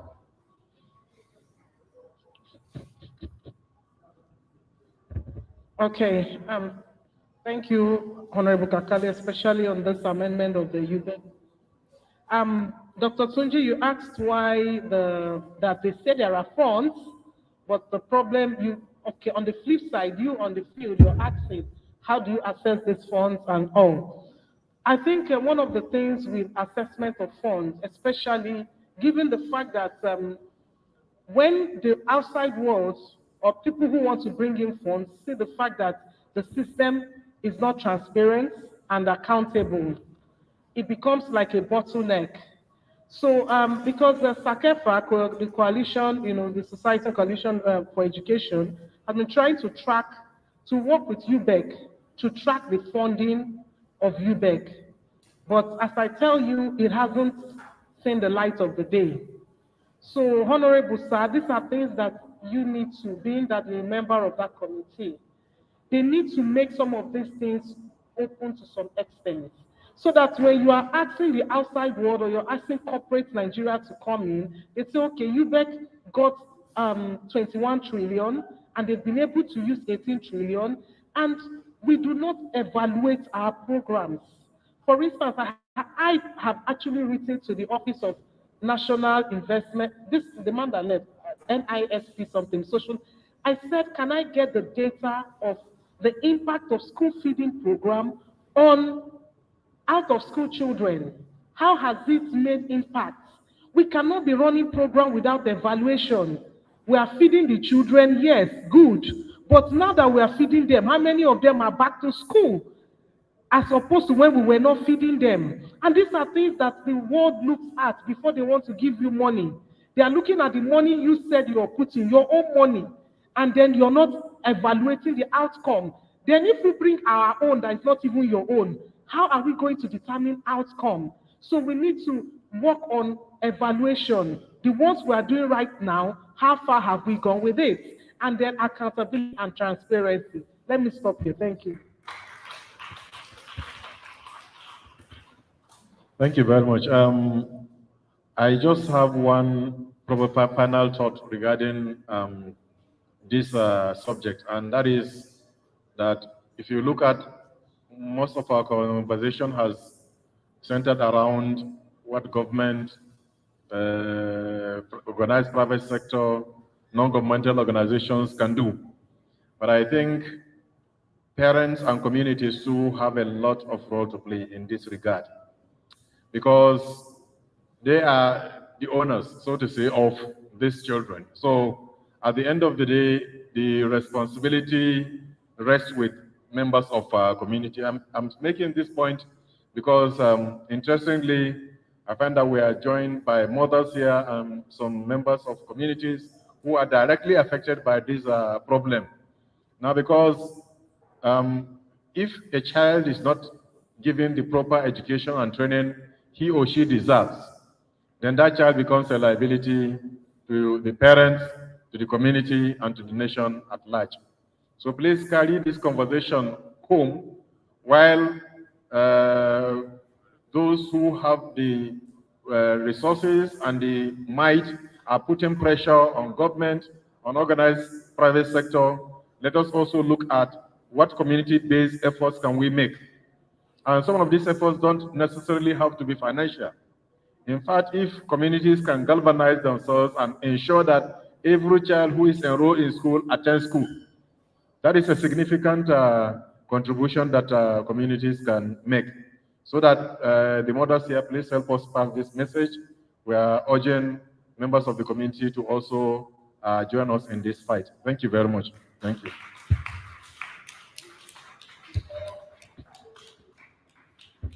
Before I call on Mrs. Nwoku, I would like to hear from Kimberly. You are our host, so you should talk last. And you are the one that we are getting all the money to give.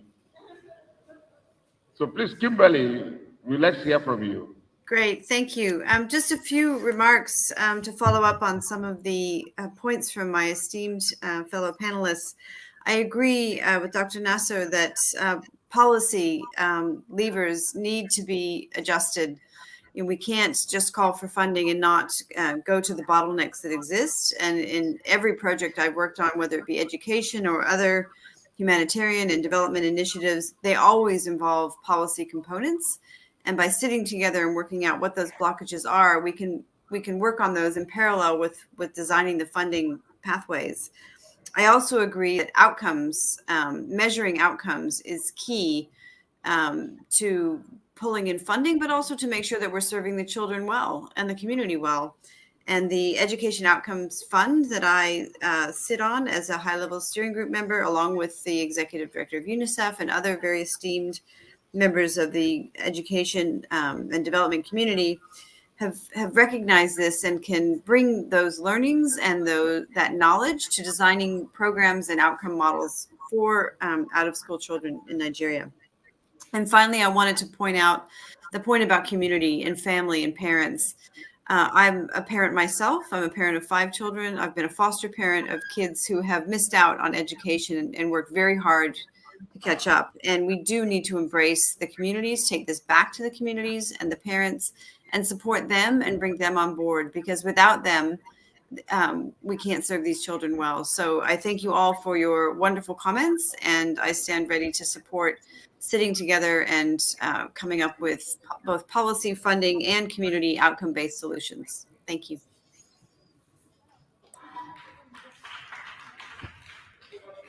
Okay, sir. Thank you very much.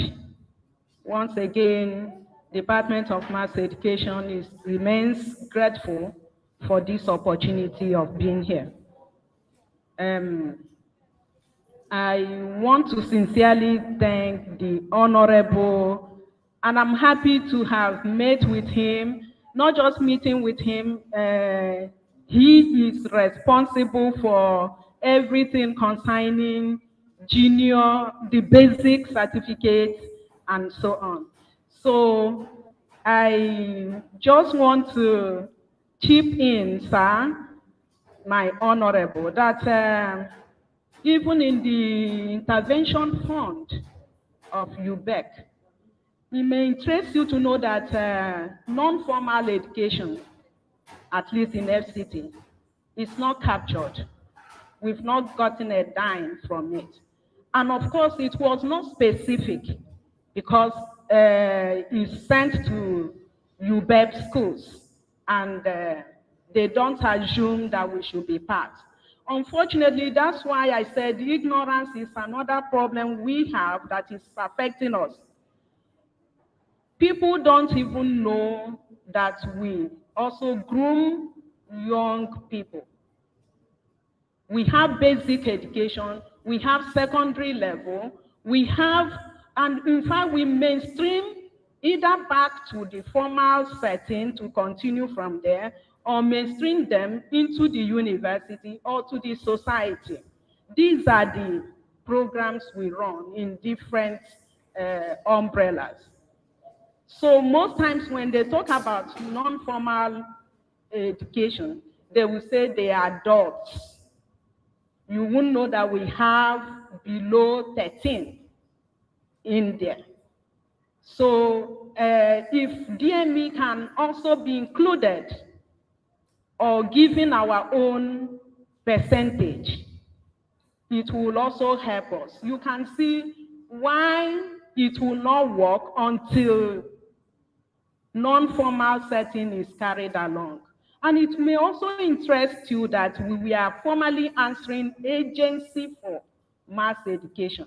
In the whole nation, it's only FCT that is answering Department for Mass Education. It's affecting most of our policies and mandates. So we don't have enabling law to practice most of the things given to us. The scope, you can agree with me, is much more than people think. Then again, the feeding program again that we have in UBEP schools was not extended to non-formal setting. And these are the people that need it. That was why it baffled me, and I can't overcome my first experience and encounter with Dr. David, the Life Builders. He has a well-organized system, unlike the other IDPs we have inherited. He has, in his own case, this feeding program. He has garden within the premises.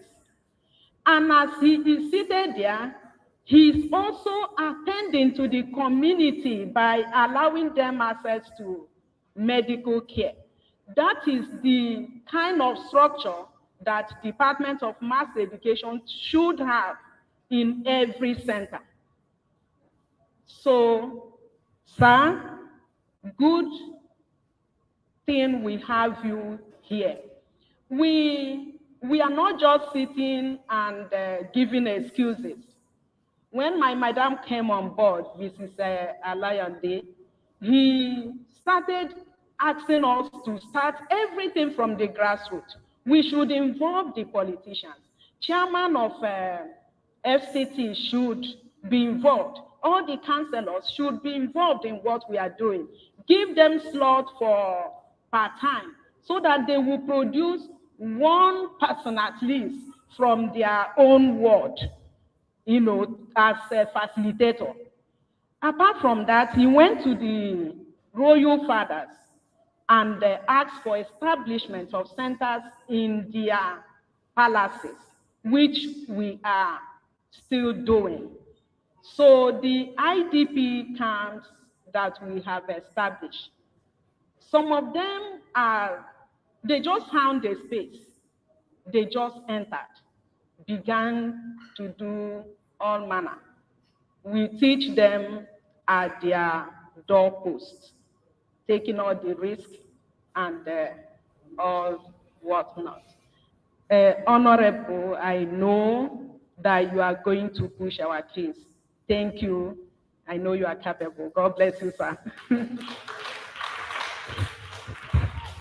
Honorable, you want to respond? I actually engaged.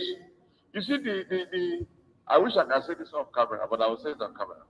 My experience, because we are rounding up this conversation and the whole program, my experience is that I wish we have UBEC in the house.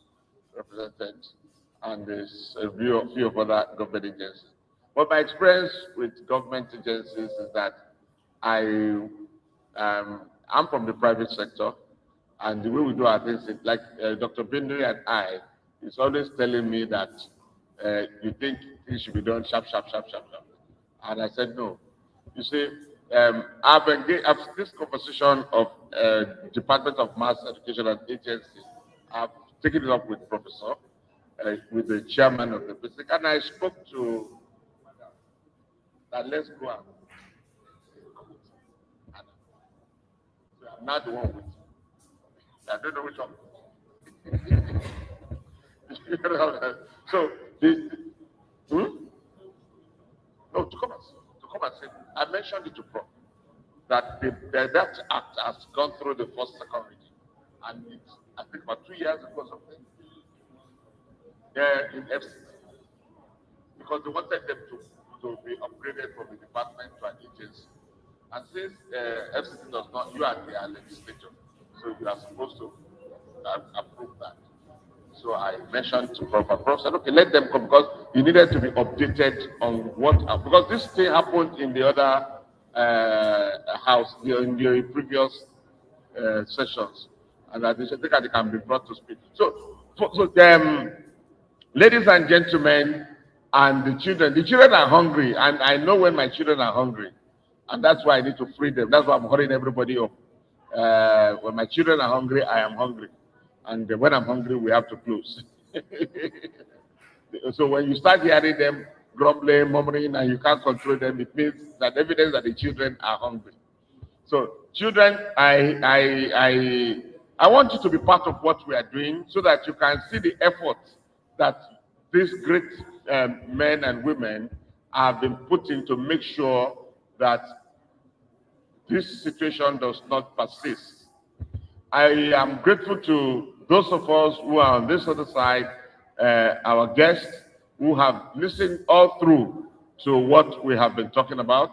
I want to appreciate our audience online who have been with us since yesterday. Even when we had technical difficulties, they stayed on. Mrs. Bankole, the president of the National Association of Public School Proprietors, private school, yes.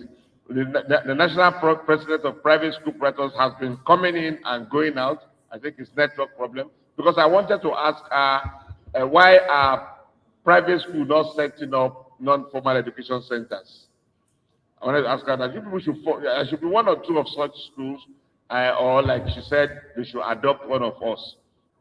But I'll take on that conversation, and I'm sure I'll bring her up on one of these days. We were supposed, I'm not sure if she's around or not, the executive director, Diamond Bank, she said she wouldn't come, but she's sending a high-powered delegation. They are there. So talking about why a bank's not here. In all our meetings, Oando is always, they're online. They're supposed to be here, but the total are online. They're supposed to be here. A number of private initiatives are online. The major concern that LPI has had is that most of this intervention, plus including the most recent development agencies intervention, have always been in the formal sector, or many of them, the GPEs, etc., they are in the formal sector. And so part of what I'm hoping that Kimberly will be able to address for us is why, but in the earlier session, UNESCO told us that the intervention of 2006 and the intervention of 2016, Nigeria has not reported back. You remember when the doctor said that they have not reported back, and because Nigeria had not responded to the previous one, we don't have, like what you said, the M&E structure is hindering follow-up funds in most of this. So now we have been able to identify some of the reasons why funds have not been coming in, and I'm hoping that when we put together the conclusion and the wrap-up and the communique for this meeting, we'll be able to address it. The Honorable Minister of Education is supposed to be chairing this committee, but as we speak, when we had a technical hitch yesterday, he couldn't make it back. But as we speak, they are inaugurating secondary school commission, and so I've been speaking with. Actually, that was why Dr. Folake came to come and show her face. I said, the Honorable Minister said she can't come. Let her just come show her face and get out. So there's a lot of things happening in the education space in the past few days. But I'm grateful to God for the kind of House Committee on Basic Education that we have. They have great men who are passionate practitioners about basic education and are concerned about the out-of-school children. So I know that help is on the way. I'm very happy with Dr. Binder as well, who is the chairperson of the TWG. He's also very concerned and passionate about out-of-school children.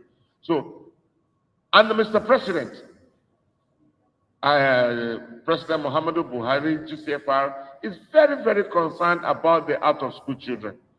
The Honorable Minister of Education, Adamu Malam, is very concerned about that of school children. And when you speak one-on-one with Honorable Minister of State, you will understand somebody that is so passionate about our school children. But my take home is that of all these very passionate, are we still where we are? That's the question I asked them. That everybody is passionate, but we are still where we are. And rather than reducing it, we keep increasing. So there must be a solution somewhere. And so, as I thank our panel and we round up, I want to say that we will call you again and watch out in this space for the full report. Everything we have said here has been recorded for the full report of what we have said, and we'll begin to see actions as we go forward. Thank you so very much, my panel, and thank you so much for listening. God save Nigeria. God help our education system, and may God long live Federal Republic of Nigeria. Thank you very much, sir.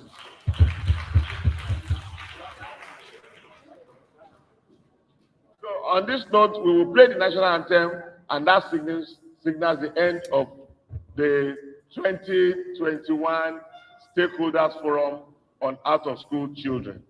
Thank you very much.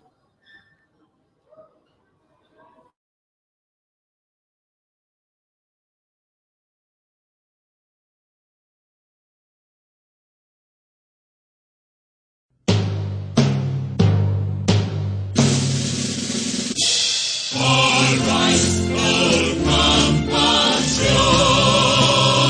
Nigerians come again to serve our fatherland with love and strength and faith. The labor of our heroes was joy labor in the to serve with heart and voice.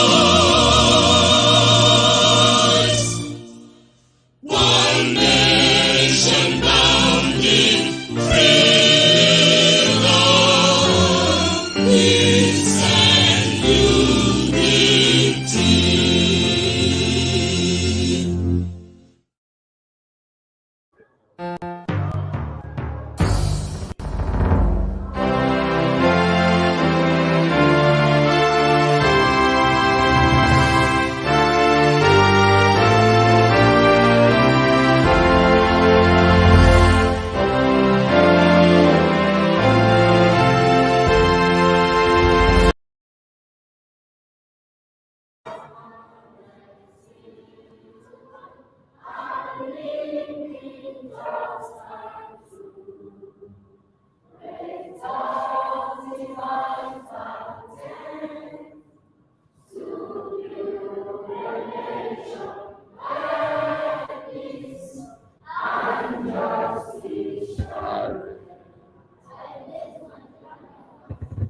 Faithful, loyal, and honest.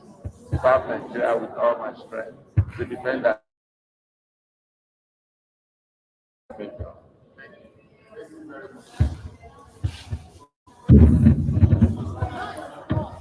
So let us face the future.